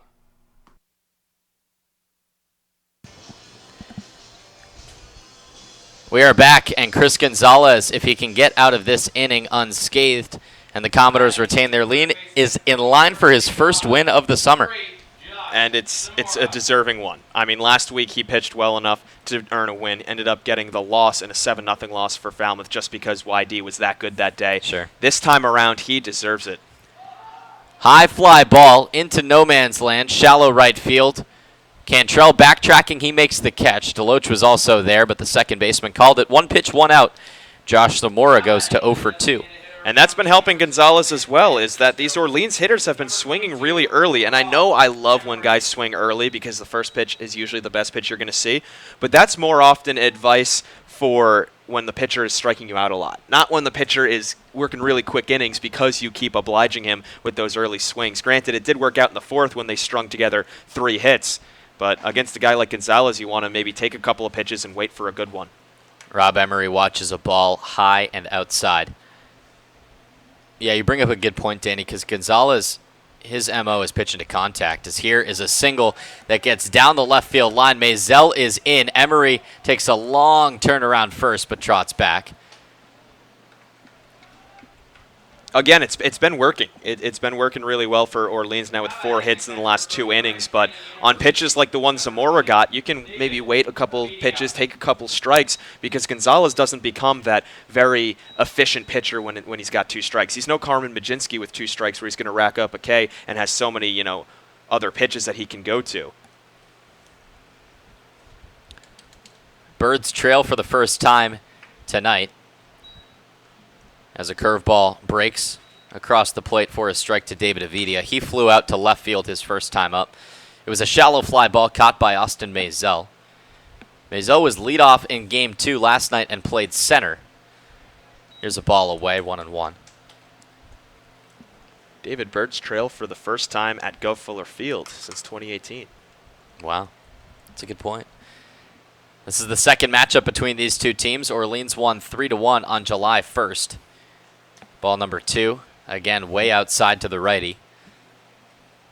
And that was when Orleans was red hot. Since, I would say that the two teams have switched positions. Orleans has fallen back down to earth from first place in the East to comfortably in third. Doors right now surging, just 2 points out of first place. The 2-1. Swung on and missed, strike 2. Commodores also with the best winning percentage in the West Division. They're at 17-12-1. Katuitt in first place, 17-13-3. They've played 3 more games than Falmouth. Ground ball over towards short. Kendall onto Cantrell. He won't throw onto first, so they get the lead runner for the second out. Yeah, very softly hit ball, just good enough to get that lead runner. Now you got 2 outs and a much slower runner on first with the catcher, so not too bad for Chris Gonzalez. David, I don't want to get ahead of myself, but you brought up the scores. It is scoreboard watching season. I'm going to give a little glimpse into what we have ahead when we look around the Cape League, but right now, Katuitt in a game with Hyannis, and Hyannis has the lead. So things are interesting. At Lowell Park? At Lowell Park. So that means they're probably, what, 7th inning? 7th inning. Fly ball into shallow left field. Kevin Kendall on the outfield grass makes the catch. Firebirds are blanked for the 5th straight inning. No runs on 1 hit, no errors, and they leave Avidia stranded on first base. To the bottom of the 5th inning we go. It's a fast-moving game, 2-0 Falmouth on the Falmouth Commodores Baseball Network. Baseball Factory, which has proudly supported the Liddy. for 20-plus seasons, conducts baseball trainings, tournaments, and showcases at over 1,000 events nationwide. Good Providing question. players with I haven't seen him world-class yet. instruction and help with college recruiting. The Baseball Factory program leads to future success both on and off the field for players in both middle school and high school. It's never too early to start. Oh, it's Learn more this at guy? baseballfactory.com. Do you know that all the funds towards Warriors baseball come from donations and all money we raise at each home game? Cape Cod Coca-Cola thanks you for supporting the Cape Cod Baseball League and for refreshing yourself with ice-cold Coca-Cola products. Please remember to recycle your empty bottles, cans, and all other recyclable materials. It takes only 6 recycled plastic bottles to make a new baseball cap. The Falmouth Commodores would like to thank Franklin Sports for their sponsorship of the Cape Cod Baseball League. Franklin is yet again proud to be the official batting glove of the Cape Cod Baseball League. Throughout the summer, all 10 Cape League teams were wearing their own custom team batting gloves, courtesy of Franklin Sports. To order your favorite team's design or to create your own, visit franklinsports.com/custom. Yeah, that's good. CCBL20. It'll take longer for because they 20% change off your pitchers. orders. From Cape Cod to the major leagues, only the best hitters in baseball wear Franklin gloves. Learning at Curry College extends beyond the classroom and is embedded in all they do. Curry prepares students to engage in successful careers and active citizenship with a global perspective. Explore undergraduate majors, minors, and concentrations, including new majors in accounting, biochemistry, and software development. Online at www.curry.edu.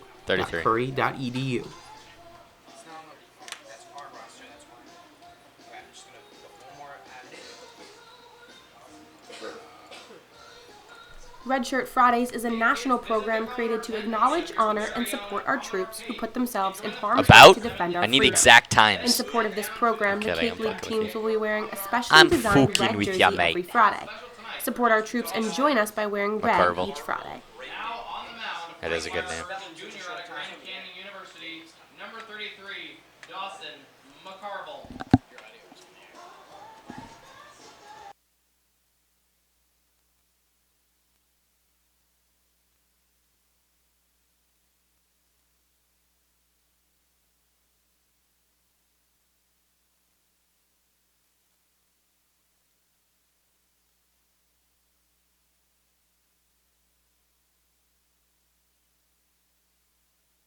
From Florida State University, number 33. We are back here at Gov Fuller Field. Dawson McCarville now on the mound for the Orleans Firebirds as they go again to another reliever in this bullpen day. Yep, they're getting everybody some work in. It'll be the right-handed junior from Grand Canyon University, 1-0 with a 6.75 ERA on the summer. Ground ball from Matt Nelson is snagged over at first base. Escara taps the bag in plenty of time, and Nelson again frustrated with himself. He tossed the bat as he came out of the batter's box for the first out. So I had a long conversation with Matt today before the game, and he said that there's a very specific type of Louisville slugger that he likes to use. The reason he hasn't been using it this summer is because they're expensive, doesn't want to break it. But he said, I'm going to go back to Old Reliable, he called it, as he said he'd been struggling on the summer. So he said, why don't he had a superstition that he's got to use this type of Louisville slugger. He says, why don't I go back to that?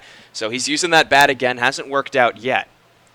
Maisel had the first hit for Falmouth in the third inning. He watches first couple pitches from McCarville. It's 1-1. McCarville transferring from Glendale Community College to Grand Canyon. He fires another ball low to the lefty Maisel. He had a 3.06 ERA last year in 82 1/3 innings of work. A 5-2 record with 60 strikeouts. The 2-1. Again, he's missing downstairs. 3 balls and 1 strike.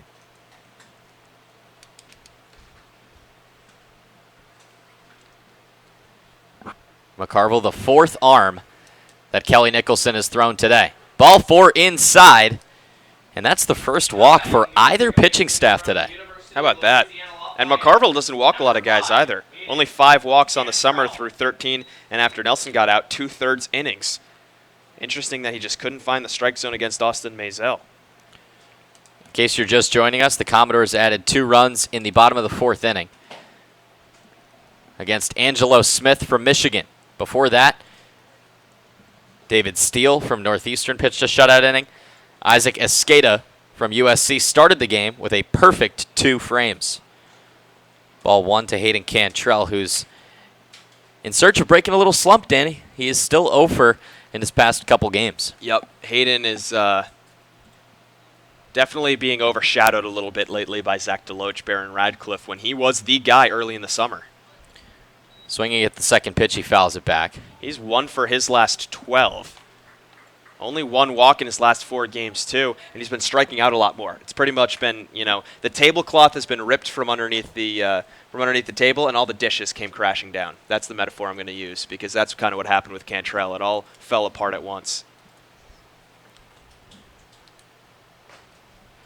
The 1-1, missing just outside to the switch hitter, Cantrell. I was talking to a couple people before the game. I remember earlier in the summer when he had the best average, the most extra base hits, most home runs, and the most RBIs. And, it's a combination of things. I think, one, he's struggling a little bit more as a fly ball stays on the infield over towards short. Tanner Murray's there. Plenty of time. Moves over to his left and makes the catch. 2 down. I think it's a combination of things. I think he is struggling at the plate, but also the rest of the Falmouth batting order has finally found their power, right? And guys like Deloach and Radcliffe who are starting to produce. So, yeah, he's getting a little overshadowed, but you also would think that would protect him. Seeing how you've got Deloach and Cruz and Radcliffe behind him, they might approach Cantrell saying, well, this is the guy I want to get out. I don't want to have to face those guys. I got to pitch especially careful to those guys. I can throw a few more strikes over the middle of the plate to Cantrell, and that's when he would do his damage, but that hasn't been the case. I think he's protected from a team perspective because we've been talking about how good the Falmouth bats have been while he has quietly been struggling.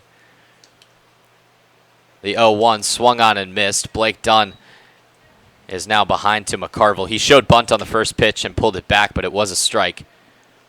Righty-righty matchup here with 2 down in the 5th. He started off that 4th inning with a single. Yeah, and then Blake Dunn has really come on lately. So whereas Cantrell has lacked, Dunn has really stepped into that 2-hole and become a guy who's been hitting a lot in the last couple of games. Foul ball. Sneaks past David Avidia and the home plate umpire, Bob Del Ponte. Lights starting to come on here at Gov Fuller Field. Finally cooling down.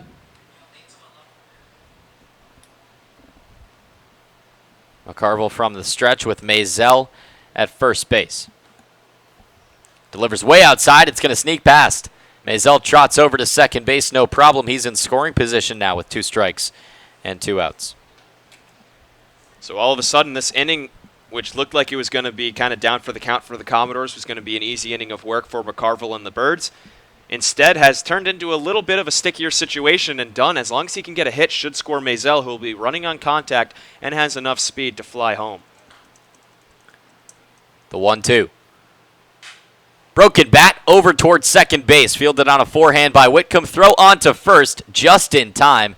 Blake Dunn really tried to beat it out. He slams his helmet in frustration down in right field. The Commodores have no runs on no hits, no errors, and they leave Maisel stranded on the base paths. They still lead the Firebirds 2-0 as we head to the 6th inning on the Falmouth Commodores Baseball Network. The Falmouth Commodores would like to thank Franklin Sports for their sponsorship of the Cape Cod Baseball League. Franklin is yet again proud to be the official batting glove of the Cape Cod Baseball League. Throughout the summer, all 10 Cape League teams are wearing their own custom team batting gloves, courtesy of Franklin Sports. To order your favorite team's design or to create your own, visit franklinsports.com/custom. Enter code CCBL20 for 20% off your purchase. From Cape Cod to the major leagues, only the best hitters in baseball wear Franklin gloves.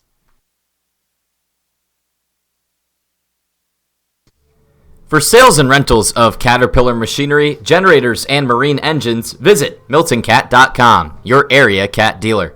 Milton Cat, the Cape and Islands Caterpillar dealer, is proud to be a sponsor of today's game.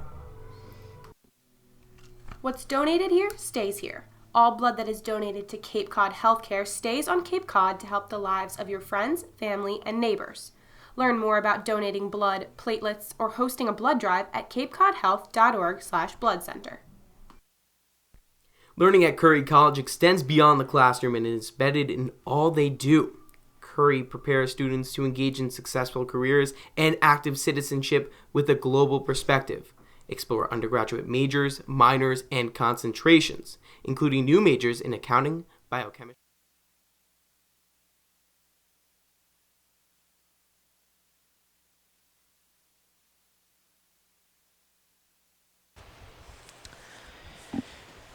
Britton Troiani and Esquera will come up here in the 6th inning. Gonzalez still working. Fires the first pitch off speed for a strike. Commodores are ready to go to the bullpen, though, when they need to, as Brant Brown is warming up. A new addition to Falmouth. The 0-1 is well outside. Gonzalez checking his landing spot. You know what I've noticed, too, from Gonzalez today? Much more intense. I feel like I'm seeing a lot more like frustration at missed spots, and I think he really, really wants to pitch well. Yeah. The 1-1, beautiful off speed that breaks outside to Britton 1-2.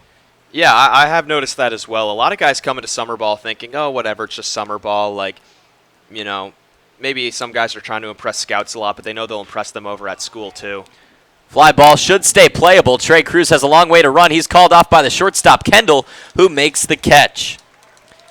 Long run for Kevin Kendall, but he makes the play in foul territory for out number 1. That's a great catch. I mean, that one was falling fast. He was the furthest guy away, but probably had the best read on it, as shortstops typically do on those foul pop-outs. But again, it was falling so quickly that it was kind of dangerous, the fact that all 3 guys were converging at once, and Kendall doing everything right from calling for it to squeezing the ball eventually. Gonzalez wants to get his 2nd straight start to 6 innings. Yeah, as I was saying with Chris, is that in the beginning of the summer, I don't think he ever had that mentality, because when you put together those starts where you're really struggling and you keep getting the opportunity, I mean, obviously when you're playing the game of baseball, when you're competitive at anything, you don't want to be losing. Losing stinks at whatever.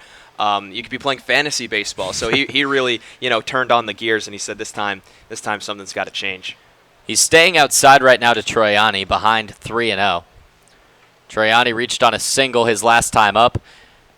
Trey Cruz almost had an outstanding bare hand play at third base, but he couldn't get the throw over in time. 4 straight balls outside, and that's a walk. First walk of the evening for Chris Gonzalez, and Troiani is aboard with 1 out. It looked like he was completely pitching around him, too. Kept throwing to the same spot and didn't want to make any more adjustments further inside, even though every single pitch was well off the outside part of the plate. Trevin Esquera put together a single of his own in the 4th inning after Troiani was caught stealing at second base. He's got a decent lead right now, but he was out by a mile the first time he tried to swipe second. Gonzalez from the stretch, ground ball, third base line, foul.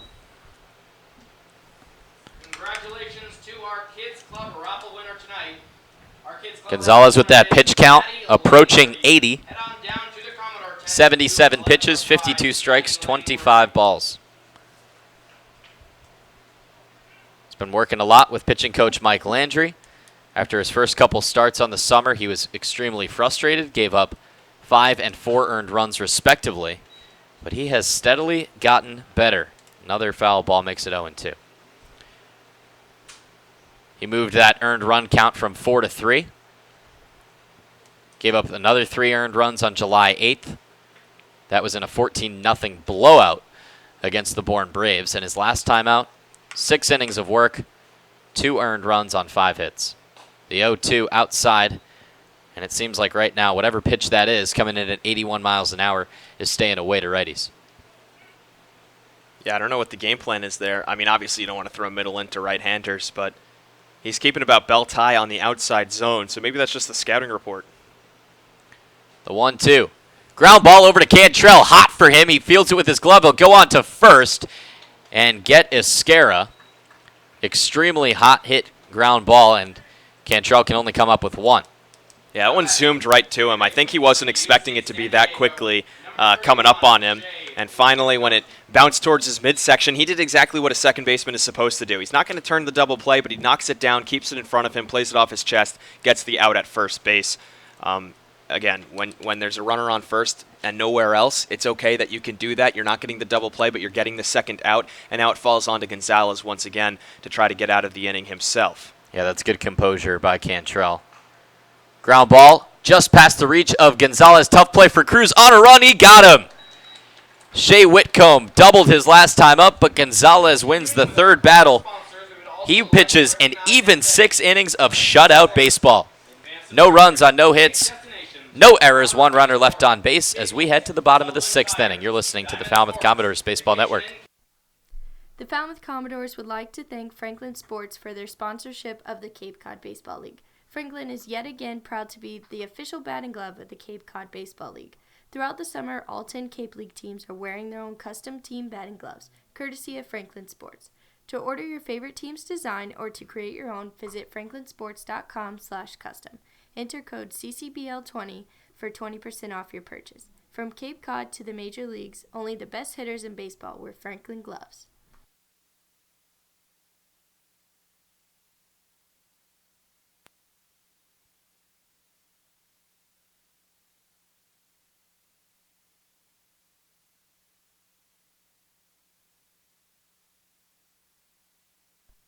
Cape Cod Coca-Cola thanks you for supporting the Cape Cod Baseball League and for refreshing yourself with ice-cold Coca-Cola products. Please remember to recycle your empty bottles, cans, and all other recyclable materials. It takes only 6 recycled plastic bottles to make a new baseball cap. Cape Cod Healthcare is the leading provider of healthcare services for residents and visitors of Cape Cod, with 2 acute hospitals and more than 450 physicians. For more information, please visit capecodhealth.org. Cape Cod Healthcare, expert physicians, quality hospitals, superior care.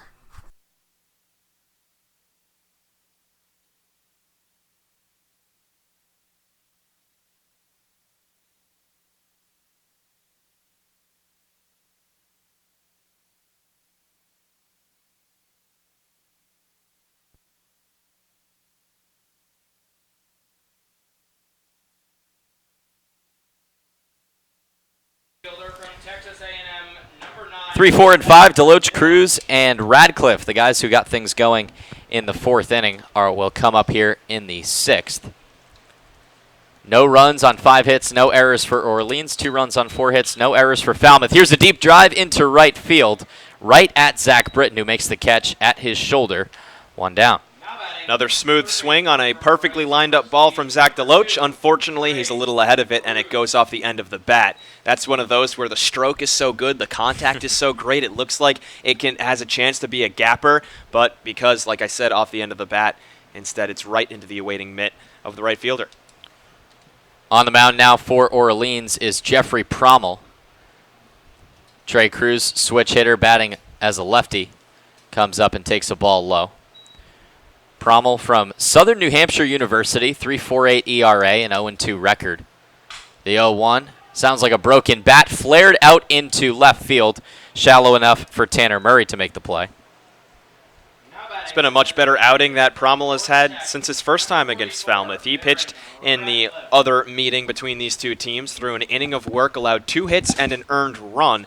Also recorded a strikeout and a save, but it was 3-0 when he entered the game in the 9th inning. Yep. Turned out to be a 3-1 victory for Orleans. He was the lone pitcher that Falmouth was able to get to in that ball game. He started the summer on an absolute tear, didn't give up an earned run in his first 5 innings of work, and recorded 4 saves. But then against Falmouth, he gave up his first earned run, and since then he's been a little bit more shaky. Pitched an inning and a third on the 11th against Hyannis as Barron Radcliffe swings out of his shoes and comes back into the box. Yeah, he looked like he was trying to chop down a tree. I think he was trying to put that one into the Falmouth Community Television about a mile away. Yeah, probably could have.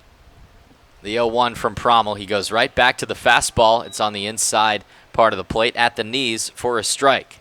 Boy, Barron really hates that down and in pitch. He never swings at it. He swings more often at outside and away pitches and hit one for a home run yesterday. That's a good catch. Third pitch, he fouls behind the press box. Count stays 0-2.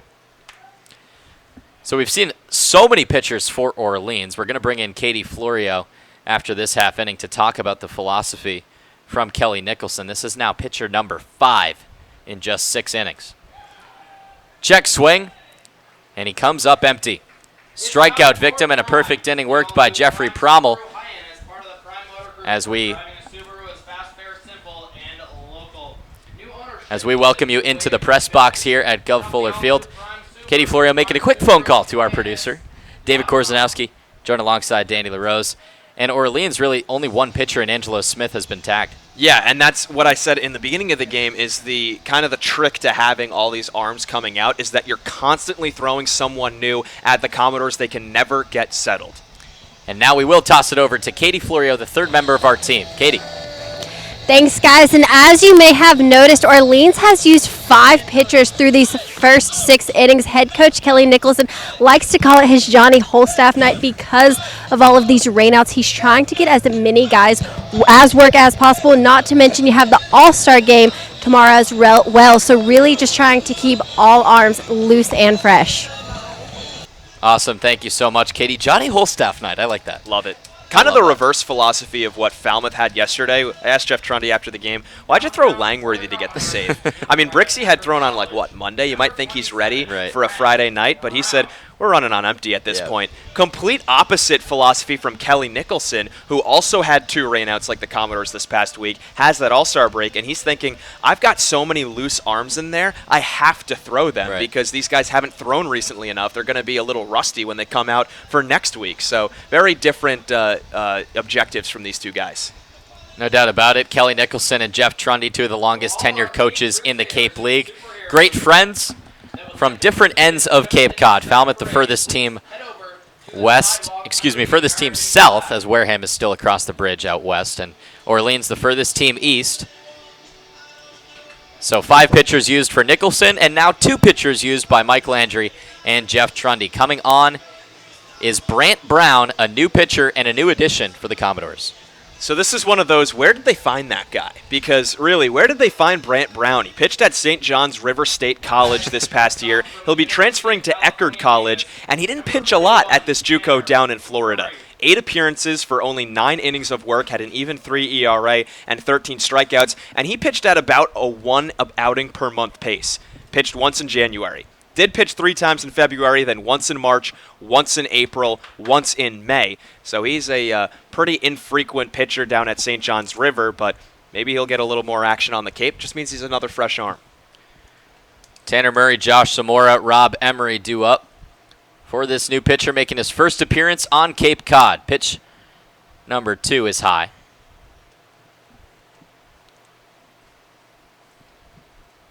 Murray 0 for 2 on the day with a strikeout and a ground out. Gonzalez in line for the win. Pitched 6 innings, 5 hits, No earned runs, 1 walk, and 2 strikeouts. Half swing from Murray. Can't connect, 1 and 2. What an outing from Gonzalez, huh? Yeah, it was a long time coming for Chris, but he's starting to look like Chris Gonzalez again, and it seems like he's kind of made the correction. 1-2 is well foul towards the fans. Superhero night here at Gov Fuller Field. We got some of the game day operations interns running around in capes. I don't know who's in the costume right now. God bless him. Yeah, because that head is got to be very sweaty on a day like this. It's a hockey helmet in there, too, so it's like extra weight. The 1-2, just outside. He tried to get a swing from Murray, but the 6-hitter didn't bite. Firebirds have just struck out 2 times today. It was Whitcomb and Murray back-to-back in the 2nd inning.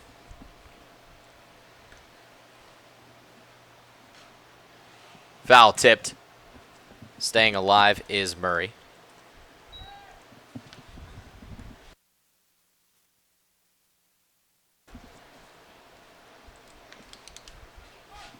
On deck, Josh Zamora. He's also 0 for 2. Emery is 1 for 2. Brent Brown wearing number 27 for Falmouth. Ground ball again, just foul. And these Firebirds, only 5 hits on the evening, 1 extra base hit from Shea Whitcomb, but they've put together some good at-bats. Yeah, I don't know what the miss is with them. I mean, they seem to be a very sturdy team, a very solid lineup, have a lot of guys who have been red hot lately, and all of a sudden, they're just not getting those hits. So I would credit Chris Gonzalez a lot. There are a ton of guys in this lineup who are working on hit streaks that he has silenced. High fly ball into center field. Blake Dunn is there, no problem. Moves over to his left and makes the catch. 1 out. Brant Brown off to a good start, getting a nice fly out and throwing a lot of strikes. You mentioned that he wears number 27. That was Kevin Kendall's old jersey. Oh, true. So Kevin had to switch from 27 to 7 because he stands at 5'10" and like 160 pounds. And so that's pretty small for a college athlete. Yeah. And Brown is now wearing 27 because Kendall's jersey was too big for him. And clearly it was way too big because Brown is 6'4", 200. So you have a guy who's like twice the size of Kevin Kendall wearing that jersey. He's got a half a foot on him. Righty with the long windup. Here's a high fly ball into left field, but it's going to stay in the park for Maisel. He makes the catch at the track. 2 down.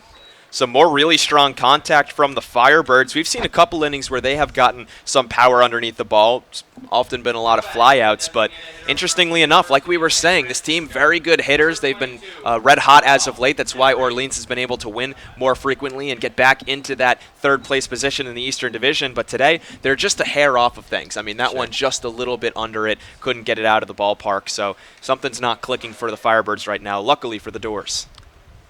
Rob Emery foul tipped on the first pitch from Brown. And I think this is something, correct me if I'm wrong, we saw from some late additions last summer, like Pete Hammett, even Tommy Sheehan, guys who came onto the Cape late as pitchers. They got hit for some hard fly balls. I remember there was one outing Tommy Sheehan had against Wareham, and he worked a 1-2-3 inning, but all 3 fly balls were like deep. Yeah. And I don't know if that's an adjustment, but these hitters have clearly hit their stride midway through the season. Maybe they're making better contact against a new pitcher. That's the thing, is often you see pitchers and they might have a, pretty great outing their first time around and then lay an egg the next couple times because the first time they come out is like June 11th and nobody has adjusted to the way bats. Everybody's like a couple weeks off. But now he's getting thrust into these lineups when they are, at their hottest, at their most consistent, have been playing every single day, have adjusted to the Cape, have adjusted to the pitchers, and all of a sudden you haven't pitched in a while and you're facing a guy who has been playing every day.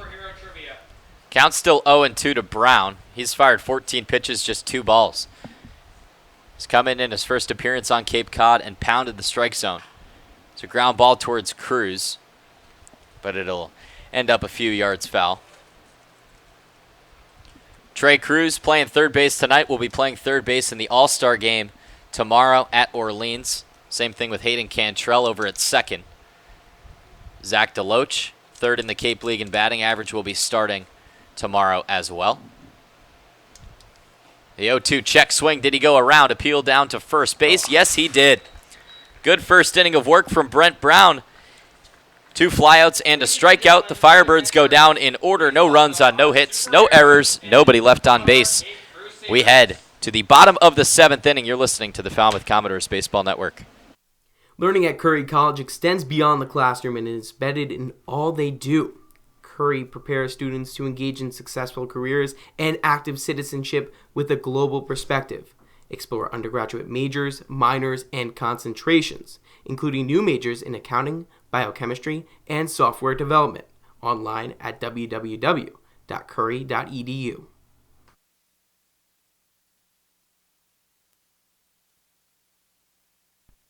Cape Cod Coca-Cola thanks you for supporting the Cape Cod Baseball League and for refreshing yourself with ice-cold Coca-Cola products. Please remember to recycle your empty bottles, cans, and all other recyclable materials. It takes only 6 recycled plastic bottles to make a new baseball cap.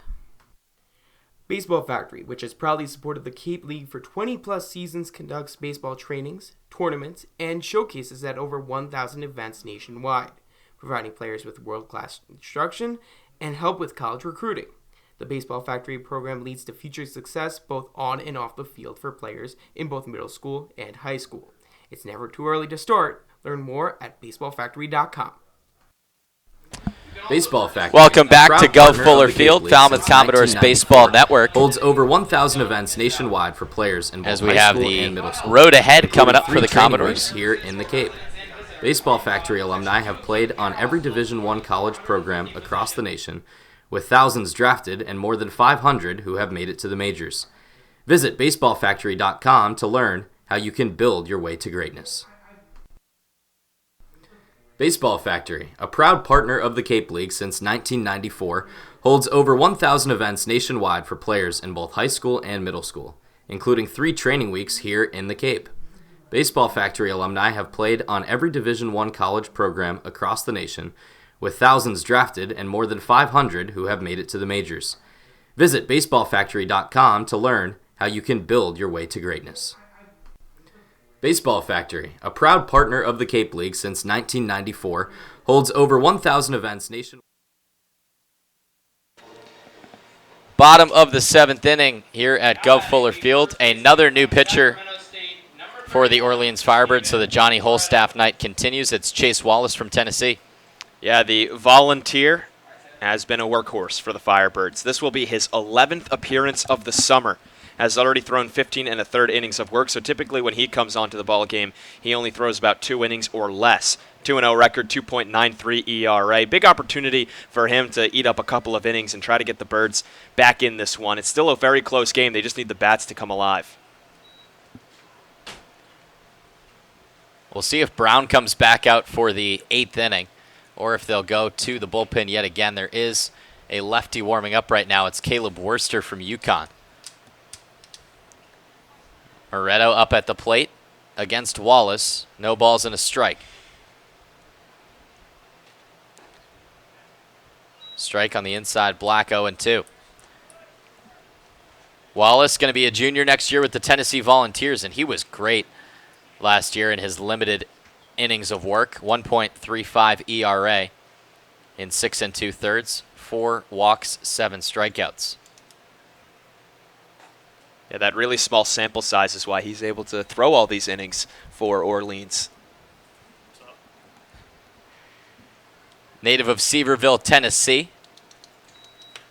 2018 first-year SEC academic honor roll during his freshman season. Swing and a miss, strike 3. Stephen Moretto gets K'd up by Wallace to start off the bottom of the 7th.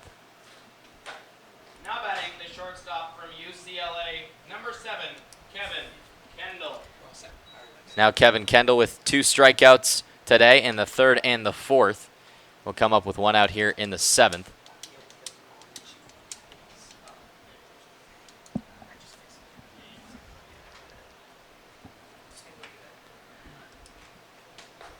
Ball upstairs. Wallace's older brother was a quarterback at Vanderbilt. The rival school. Yeah. Wow. What's up with that? They hate each other. That's a sneaky rivalry, I feel like. Yep. Another ball, 2 balls and no strikes to Kendall. Doesn't help that, they're not competitive in any of the same sports. That's true. Football, not Vanderbilt. Baseball, Tennessee, kind of irrelevant. Right. Basketball, Tennessee's been really good as of late. Vanderbilt's struggling. Swing and a miss from Kendall on the 2-0. Makes it 2 balls and 1 strike. Bottom of the order coming up for the Commodores. Matt Nelson's 0 for 2. Austin Maisel is 1 for 1. Falmouth still with just 4 hits, but they have a 2-0 lead here in the bottom of the 7th. Here's the 2-1. Foul ball. This has been, I feel like, a very quick moving game. I think so too. Hour 45. Almost done with 7. Yeah. Pitching has been great. Pitching has been great. It seems like every single time these two teams face, at least in our 2 years now as Commodores broadcasters, Sure. it's always been low-scoring pitchers' duels. There's a high fly ball into left center. Center fielder Troiani is there. He makes the catch. That's the first putout Troiani has made, as the Commodores haven't flown out too many times tonight. And both he and the left fielder Kokosko were playing incredibly shallow. Apparently they didn't pay attention to the night that Kevin Kendall had 24 hours ago when he hit a home run. Yeah, what a night last night for Kendall. Single, sac fly, go-ahead home run. If you haven't checked out our post-game interview with him, be sure to do that. It's on our YouTube page, as well as on our Twitter. Doors sweeping the doubleheader yesterday against Wareham as now Matt Nelson swings and misses at the first pitch. Commodores without a hit since that 4th inning. That's when they did all their damage. 2 runs on 3 hits in the bottom of the 4th. RBI singles from Radcliffe and then a sac fly from Moretto.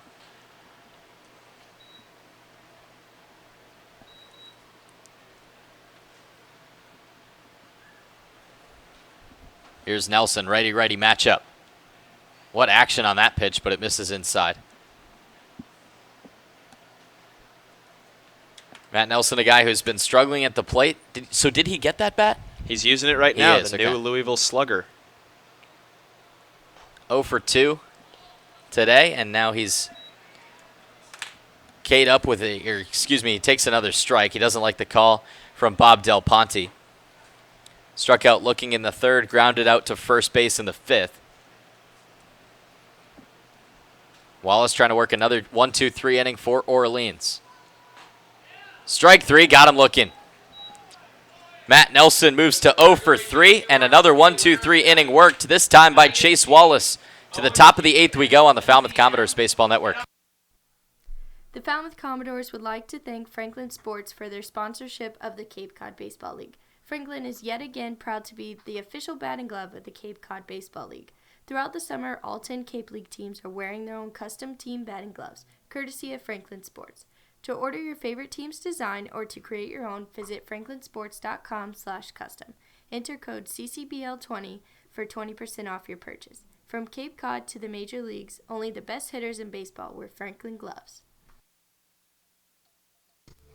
For sales and rentals of Caterpillar machinery, generators, and marine engines, visit MiltonCat.com, your area cat dealer. Milton Cat, the Cape and Islands Caterpillar dealer, is proud to be a sponsor of today's game. Red Shirt Fridays is a national program created to acknowledge, honor, and support our troops who put themselves in harm's way to defend our freedom. In support of this program, the Cape League teams will be wearing a specially designed red jersey every Friday. Support our troops and join us by wearing red each Friday.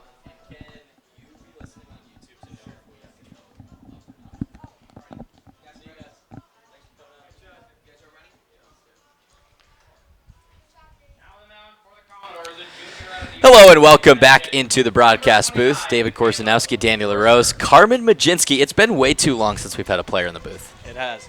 Wait, we got to get you. I think it's Carmen's 3rd time in the booth, too. Is it? Might be my 4th. 3rd or 4th. He's just hogging it from everybody else. I feel like Franco's been up here 20 times. Franco has been up here quite a bit. Couple times.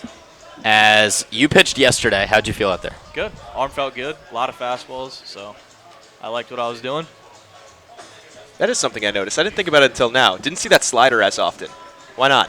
Well, 8 out of 9 lefties in a lineup will do that to you. Good point. I threw some changeups early, but it wasn't exactly working like I wanted it to. And when I did throw one to, I think it's Dusty Baker's kid? Yeah, and Darren he had Baker. a single and a changeup up the middle, and I mean, I was just speeding up their bats with off-speed stuff, so I just tried to ride with the fastball most of the night. So you looked at who you had in front of you, and that's what you went with, and you know that Jerry Weinstein's Wareham team has the playbook on their wrists, like all quarterbacks. How much scouting report goes into the game for you guys? Do you know, like, oh, Darren Baker hitting 330, this is his hot zone, stuff like that? Do you look into that in the summer? You don't necessarily have the hot zone, like you said, but you're going to get the averages, and I mean, Landry does a good job of just kind of telling us more of just a general scouting report on like swing and miss stuff for certain guys, but it's not like a too in-depth one. Okay. Caleb Worcester now on the mound for Falmouth. He's got a 1-1 count now to David Avidia, who is 0 for 2 with a flyout and reaching on a fielder's choice. One thing I noticed, so you get your first win. The strikeout total was a little bit lower than it usually is, and by no means was it low. We're just saying you set the bar very high earlier in the season.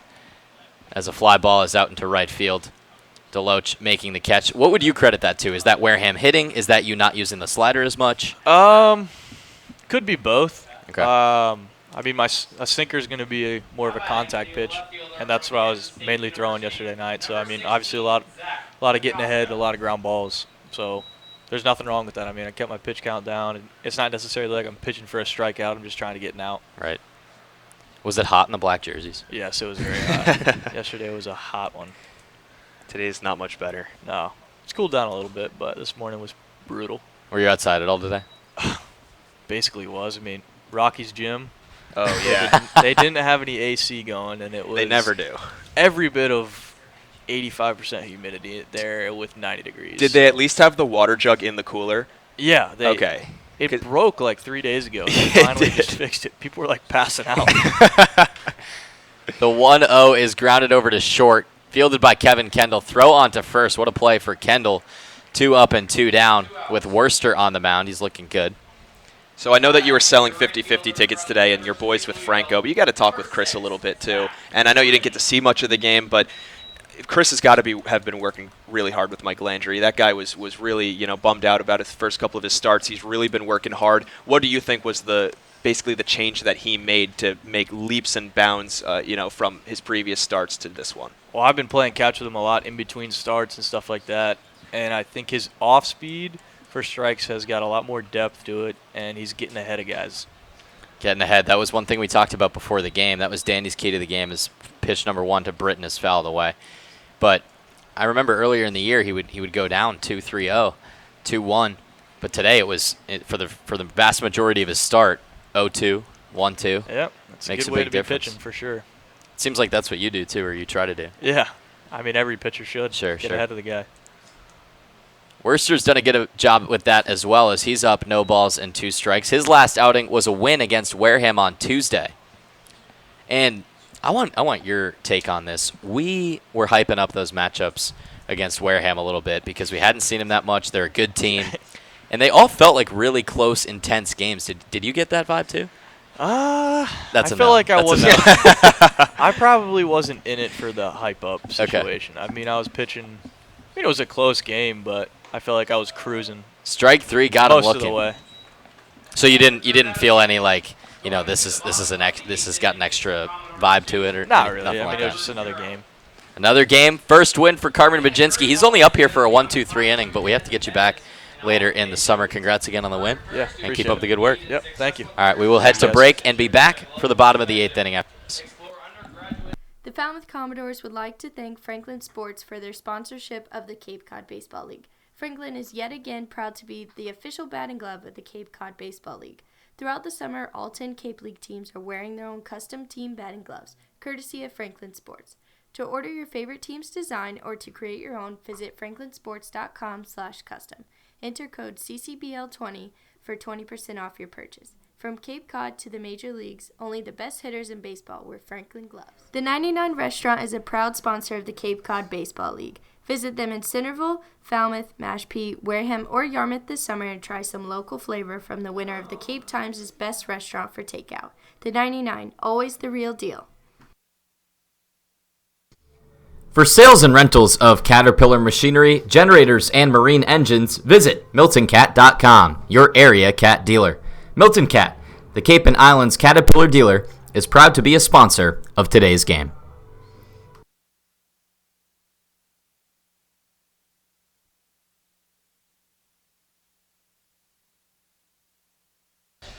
We are back here at Gov Fuller Field. Take a look at the road ahead for the Falmouth Commodores All-Star Game, and again, more road trips. Ton of trips out to Eldridge Park in Orleans. We've talked about it plenty yesterday, but we'll be seeing a lot of these Firebirds.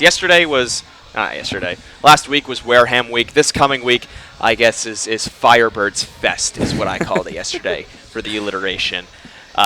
Because, hey, it'll be a ton of games against this Orleans team, which not really too many implications since they're not divisional, but there's a couple of important ones in there as well, seeing how, the West is starting to ramp up a little bit. So pretty much every game counts, every point counts. Another pitcher for Orleans, who the Commodores will be seeing a lot of this week. And you know what I think we're going to be saying on Thursday, Friday? Oh, the Commodores saw this pitcher for one inning. Yeah, for sure. He threw one inning, got 2 strikeouts, and allowed a hit. Get ready to hear Analyze that, right? Yeah, analyze that one inning of work. Anyways, they go to a new pitcher here in the 8th inning. This is now the 7th pitcher? Am I keeping count right? I think it's 6th. 1, 2, 3, 4, 5. This is 7. Wow. This is the 7th pitcher. Chris Garcia. He goes to Chapman University. Nick Garcia. He goes to Chapman University. I called him Nick Chapman before we came on air. He's got even more outings than the previous pitcher. Who is it? Wallace. Wallace had 10 appearances. Garcia has 11 appearances. Wow. And every single one is either less than an inning or 2 innings. So he's only thrown in 11 and a third innings of work because he's never gone longer than 2, and a lot of them are .1. Austin Maisel goes golfing for the low pitch. He just gets a piece. Count is 0-2. Maisel walked his last time up in the 5th inning, reached second on a wild pitch. Garcia with a 3.97 ERA this summer and a 1-2 record. He got a win his last time out with 2 innings of shutout baseball against Yarmouth Dennis 1 week ago today. And he was outstanding sophomore year at Chapman. Swing and a miss, strike 3 to Maisel. Listen to this, Danny. .64 ERA, 9-0 record in 30 appearances, .8 whip, 12 saves in 56 innings of work. Jeez. That's insane. Is Chapman D1? Because he should win, I don't know what pitcher of the year is. They've got some name for it of a guy I should know, but, I mean, come on. That's pretty ridiculous stuff right there. No matter what conference you're in, to limit everybody. They are NCAA Division III. But that's why he gets an invite to the Cape Cod League, and they say, hey, go up against Power 5 guys, and he's holding his own. No doubt about it. The 3.97 ERA in 11 and a third innings of work is solid. Leadoff man Hayden Cantrell still looking for that first hit. It might come right now. Shallow fly ball into left field. It'll drop. Strumming the banjo is Hayden Cantrell on the bloop single out to left field. Boy, did that one completely die. On first contact, I thought it was going to be a gapper into left center, and all of a sudden it's just falling, and then Kokoska had no chance on it. It took a short hop right in front of him, barely reached the outfield grass, but Hayden's going to take it. Now he's got speed. Now the Doors have speed on the base paths, and he can start wreaking some havoc.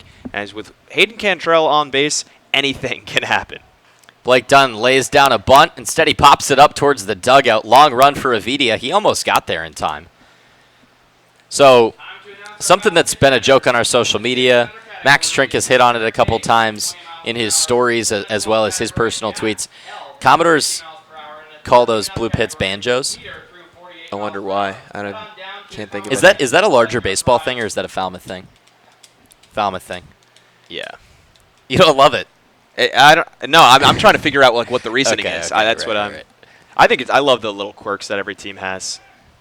So whenever a Commodore player gets a bloop single or a bloop hit, he looks back to his dugout and he does a little. It's almost like an air guitar, but it's a little more haphazard, kind of like you'd be strumming a banjo.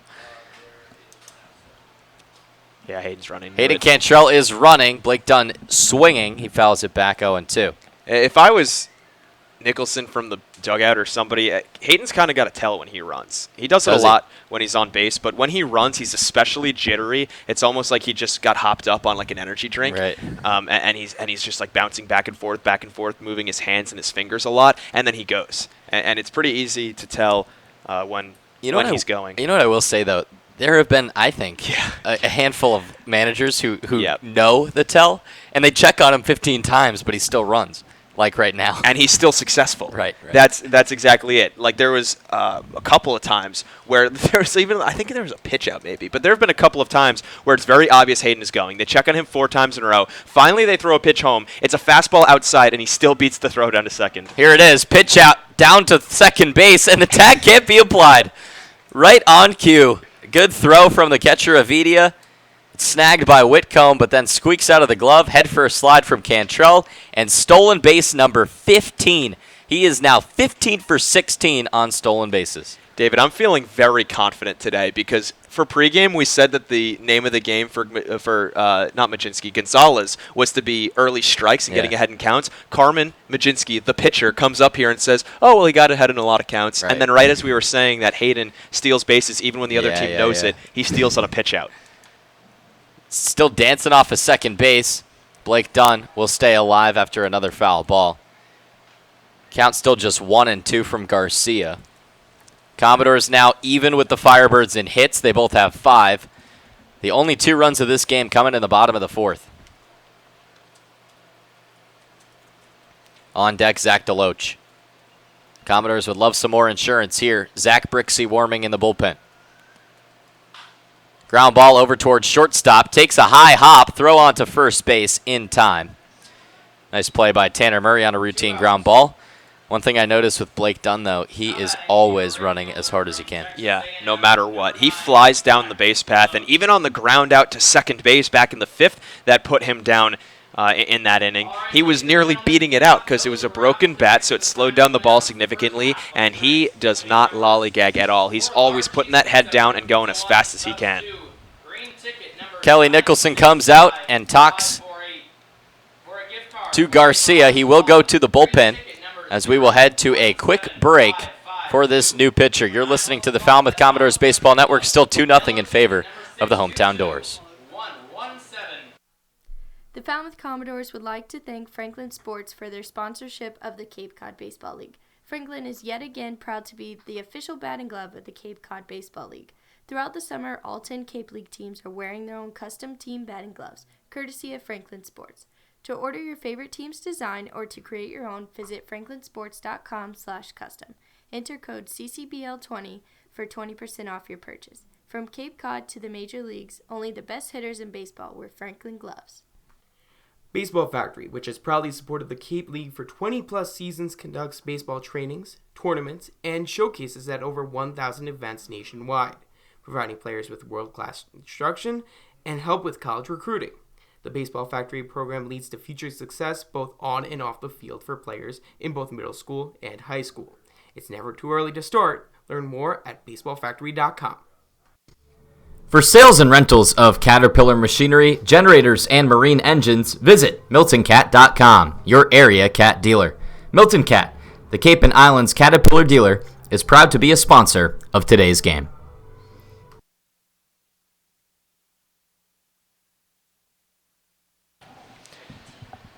Another pitcher for the Orleans Firebirds after Garcia is taken out of the game. It is Connor Pellerin from Tulane. And he has been amazing. No earned runs on the summer in 9 appearances. 9 appearances, 8 2/3 innings of work, 2 saves, 16 Ks to only 7 walks. Pretty much every single category he has been dominant in. Has never thrown longer than an inning and a third, so he might just come on to finish off this inning. See if he can keep this a 2-0 game. And I think that that's a very strategic pull from Nicholson. Even though this is a 2-0 game, it's still within reach. Yep. Scored 2 runs in the 9th, you're back in it. He knows who's coming up to the plate. Yep. He knows who his best reliever is. Makes the pull. Very calculated move. Yeah. Zach DeLoach 1 for 3 today. Singled and scored in the 4th, struck out and flew out. He takes a ball downstairs from Pellerin. Commodores have seen him before. He pitched an inning of relief against Falmouth on July 1st. 1 hit, 1 walk, 3 strikeouts. Check swing, he held up. He's got a 2-0 count now. Zach DeLoach.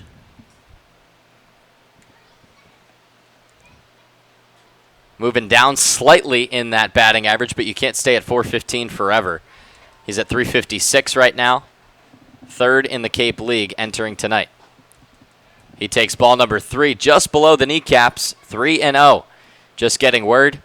1,014 people have come here to Gov Fuller Field tonight. That is the first and highest attendance of the summer, first one over 1,000. And we were completely wrong in that regard. We didn't think that we were going to get too big of a showing just because of the heat. Because of the heat. But it is a very popular weekend on Cape Cod.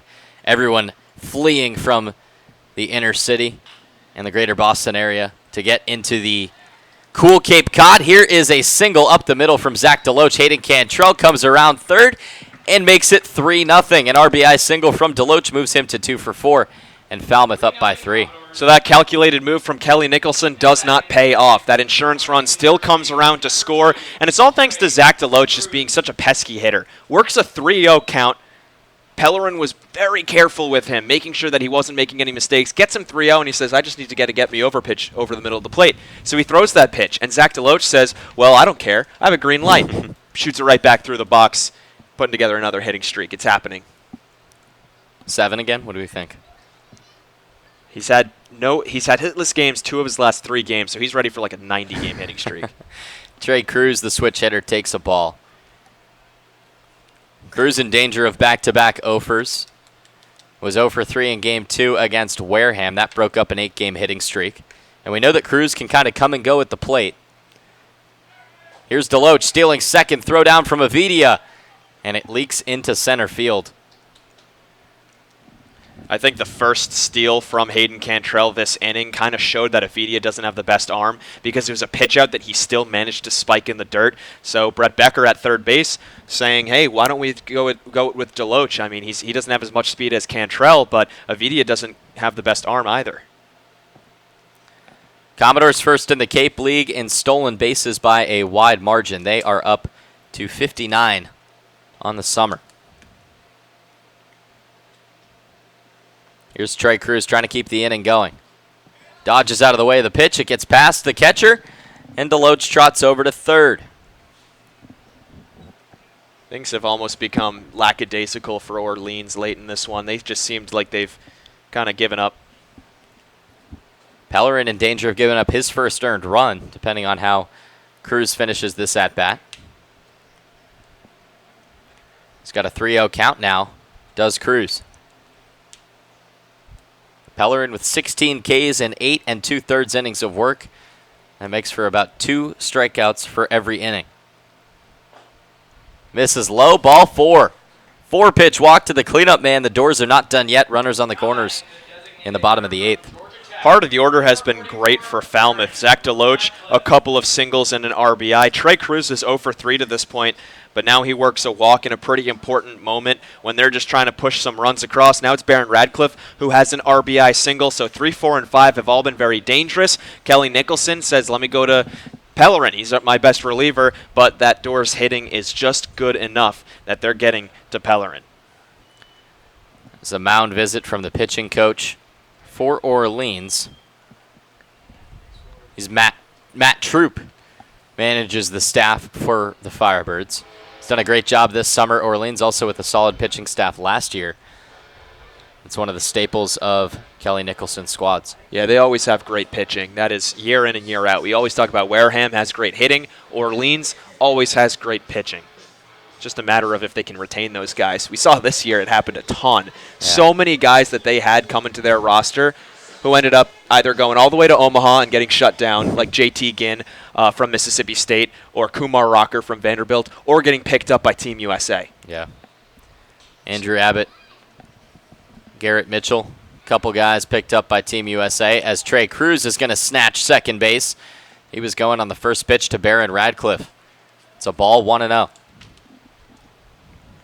This is the final push from Falmouth, trying to put this game to rest, make sure that things aren't too difficult for, I believe it's going to be Zach Brixey coming into the ball game. Yeah, still should be. Radcliffe watching another ball, 2-0. Pellerin has been wild. He's thrown just 10 pitches, 9 balls. Yeah, and he was pretty wild this past year.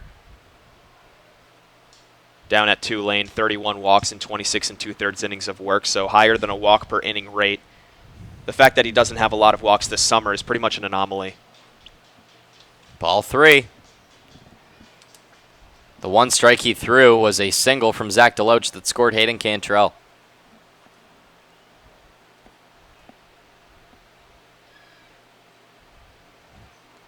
Pellerin, the righty from the stretch to the lefty, Barron Radcliffe. Strike 1. Radcliffe 1 for 3 today. RBI single in the 4th, 2 Ks. Falmouth, despite the 3-0 lead, has struck out quite a bit tonight. As another ball comes in to load the bases. To finish that point, though, 11 strikeouts for the Commodores. But a walk from Pellerin puts runners at every base. DeLoach is at third. Cruz is at second.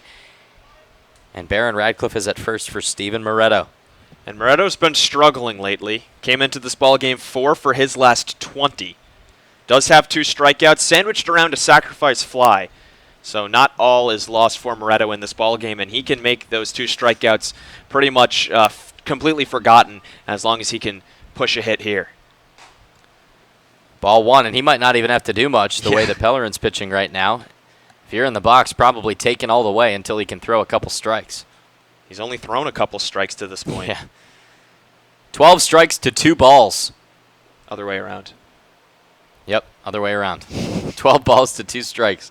Another one skips in the dirt. Nice stop by Avidia to keep DeLoach at third base, and Avidia's going to have to come out and talk to the right-hander. And there's no one up in the Orleans bullpen. They're just looking for that one out. This is probably the final time that the Doors will come up to the plate as long as they can hold Orleans in the top of the 9th inning. So Kelly Nicholson, he's not going to waste another arm. He just wants this one final out, and Pellerin seems very resistant to get it.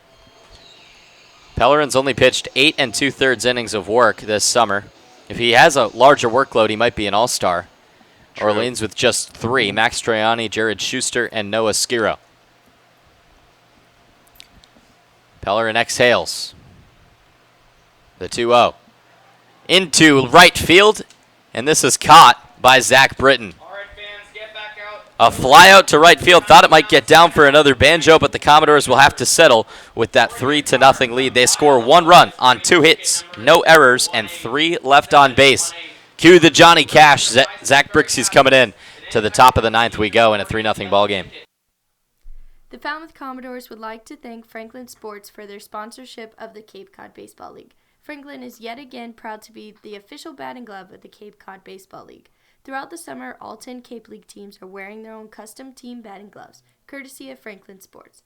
To order your favorite team's design or to create your own, visit franklinsports.com/custom.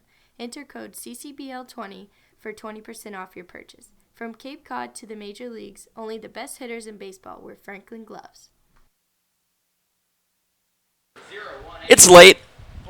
It's 8:11, but we still got miles to go, Danny. In the top of the 9th, we're going to go around the Cape League. All right, hop on in. We're getting down to Yarmouth Dennis first, or Dennis Yarmouth if you're a local. YD leading the Brewster Whitecaps 6-5 in the bottom of the 9th at Red Wilson Field. Sun's pretty much completely set here in Falmouth, so they're running out of daylight out at Red Wilson. That one might end. Why would they be in the bottom of the 9th if YD's leading? All right, point streak I think messed me up. I think they won. They won. Yeah.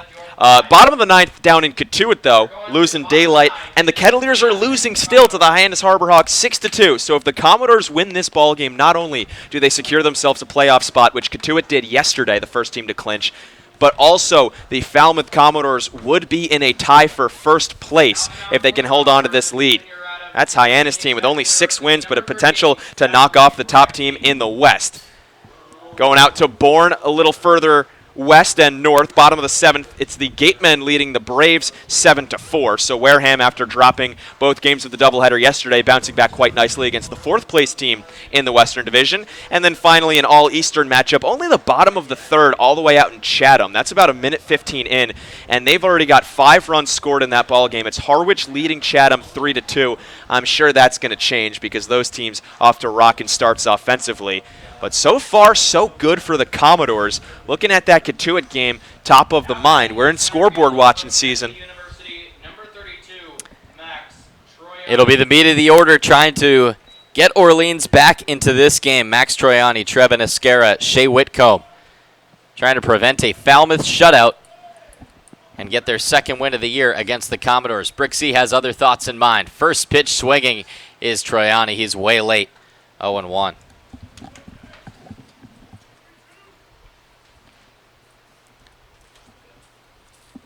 Troiani 1 for 2 today. He connects with the 2nd fastball, but just gets a piece. Goes into the backstop, 0-2. Every radar gun and video camera is wired to Zach Brixey right now from these scouts. Brixey can hit 100 miles an hour. Going to be a junior next year at Virginia Tech. The 0-2. Just outside. He wanted to swing. He didn't get it. Yeah, that was a close pitch. Honestly, too close to take if I'm at the plate, but Troiani got a better eye. 4.24 ERA last year with the Hokies. Off speed, he just fends it off towards the Falmouth bullpen. Count stays 1-2. Brixey has been the guy for the Doors. He's been the closer. 4 saves now. Got a save July 16th against Wareham. They didn't go to him yesterday in either game of the doubleheader to get him some rest. Presumably, throw him today. Here's the 1-2. Swung on and missed, strike 3. Zach Brixey K's up, the man who's 2nd in the Cape League in batting average, and the Commodores are 2 outs away from their 5th straight win. And it was all fastballs. It was Brixey's favorite pitch, the one that he can just wire straight to the catcher's mitt, and like you said, can hit 100 on it. And he just said, all right, Troiani, you're such a good hitter. Well, wait till you see my speed. And Max Troiani could not catch up at all. I mean, that is just, I dare you to hit it type stuff. Strike 1 comes in to Esquera. He is 1 for 3 today as well. Had a single in the 4th. Grounded out in the 6th and the 1st. Nice off speed, tags the outside black, 0-2. It's a great spot to throw your first breaking ball of your outing because all of a sudden it's been all fastballs. They've all been strikes. Esquera is like, all right, I'm looking for another fastball on 0-1. It's a fastball count, and then you're seeing that off speed. High fly ball should stay playable. Cruz is moving over. He's in foul territory. Drifts back in and makes the catch. 2 down. 2 outs. 1 out away. Falmouth looking for another shutout, and this pitching staff has been outstanding the past week. Just unreal. I mean, you can't say too much more about it. We have been harping on it a lot that every game this past week has been close. They've all been pretty much safe situations. They've all been low scoring. You might shake your head at the offense and think, hey, how come you're not putting up 15 runs like against Chatham? Well, you don't need to when your pitching staff is this dominant. Just got to hope that they remain this dominant once you get into that home stretch. Strike 1 to Whitcomb. 3 2-run games that the Doors have won over the past week. Check swing. Did he go around? Yes, he did. Not even an appeal down to first. 0-2.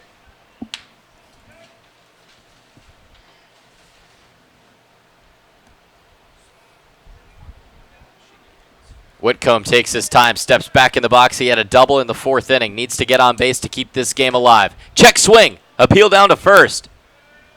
He did not go around. 1-2.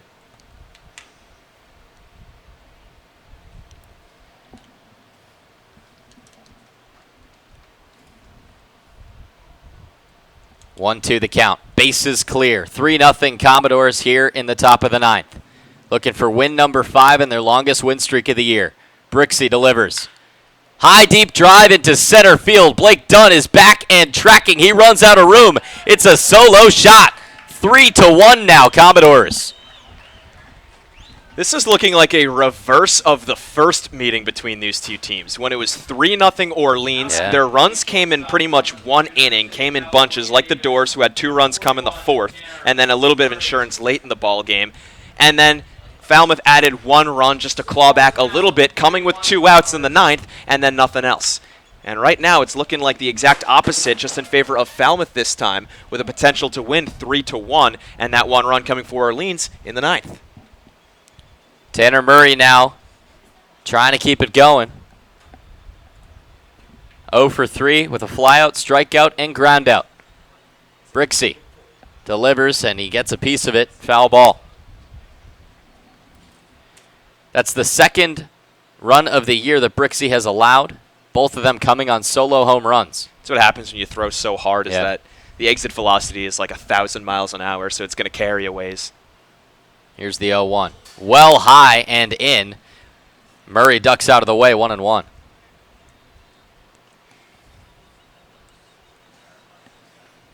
That was Whitcomb's 4th home run of the year, his 10th RBI.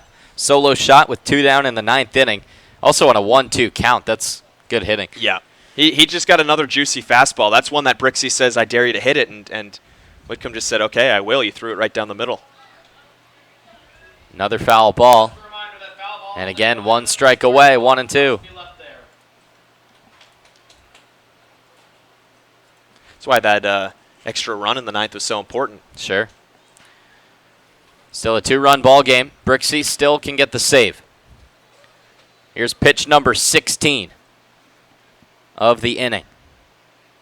Murray looking for his first hit, trying to get on base somehow. Swing and a miss, strike 3. He went off speed, and the Doors win again. 18-12-1 are the Falmouth Commodores. 16-12-3 are the Orleans Firebirds. Danny, let's start with the pitching because it has been outstanding. Yeah, pitching has been what the Doors have been relying on these past couple of days. I mentioned it this half inning where they have 3 2-run wins in the past week. Well, now make it 4 because they win again by only 2 runs. They won 2-0 against Hyannis. They won 3-1 against Wareham. They now win 3-1 against Orleans. And this isn't the most dominant Orleans offense, but this is an Orleans offense that we are finding coming into this ball game red hot. Ton of guys who are on hit streaks, ton of guys who had a lot of RBIs recently, just put up 8 against Bourne last night. So they're by no means a struggling team, and yet they looked just hapless at the plate against these pitchers. I want to talk about Gonzalez, probably the player of the game for Falmouth. His best outing of the year. I know as 2 guys who have followed the team, it is so great to see him bust out of, I don't want to call it a slump, but he gets his first win and he gets his first shutout. Listen, when you've got a 7+ ERA and you come out throwing 6 innings of scoreless baseball, that is so awesome. He's gonna sleep great tonight because he's gonna have that albatross off of his back, and he's gonna be thinking, you know what, I belong here. I feel like I've settled in. He kept talking about how great these hitters are. He's like, you know what, I face good talent at Stetson, but I don't see guys like this who, they make adjustments like that, and they can hit a home run on a pitch that just before when you threw it to them, they swung right through. Well, this time he's the one who's made the adjustment. He put in the work. He put in the time. Finally pays off for Gonzalez. A much-earned win number 1. And again, a scoreless outing in 6 innings of work, that is a fantastic line at any point in baseball. Let's talk briefly about the offense. Again, they do just enough. 2 runs on 3 hits in the 4th inning. And that stolen base for Cantrell ended up being huge in the 8th. Yeah, in the 8th, that extra run support was huge because Zach Brixey, rather than when giving up the home run, rather than having a 2-1 deficit, he has a 3-1 deficit, which might only mean 1 run, but just feels like such a different animal when, things start to get a little bit stressful where they can tie the game with 1 swing of the bat. And that stolen base was huge from Hayden as he continues to run rampant on teams. That was a pitch out. And he's still able to steal those bases. That's just how good he is. That's why the Doors need him hot, because he's been slumping a little bit lately, and Falmouth has still been winning. Just about a week ago, we were talking about how when Hayden isn't hitting, the Doors also aren't hitting. If you can have him in there wreaking havoc again, along with Barron Radcliffe and all his home runs, and Zach DeLoach and all his hits, and Trey Cruz and his hot streak, I mean, you're going to just be firing on all cylinders, and you're going to have weapons at every single part of the lineup. They already do, but if Hayden can get back on track, that would be great. And he was in the 8th inning because, again, he caused some problems and he scored that insurance run. The Falmouth Commodores win at Gov Fuller Field. The Catuit Cavaliers lose out at Lowell Park, meaning a tie for first place in the West Division. Doesn't that sound good? Falmouth Commodores are the hottest team heading into the All-Star break. What a game we had here today.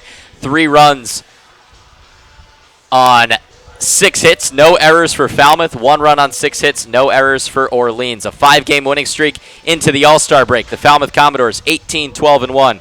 Orleans Firebirds 16-12-3. Gonzalez gets his first win of the summer. He's 1-3. Angelo Smith gets his first loss. He is 0-1. Zach Brixey gets save number 5.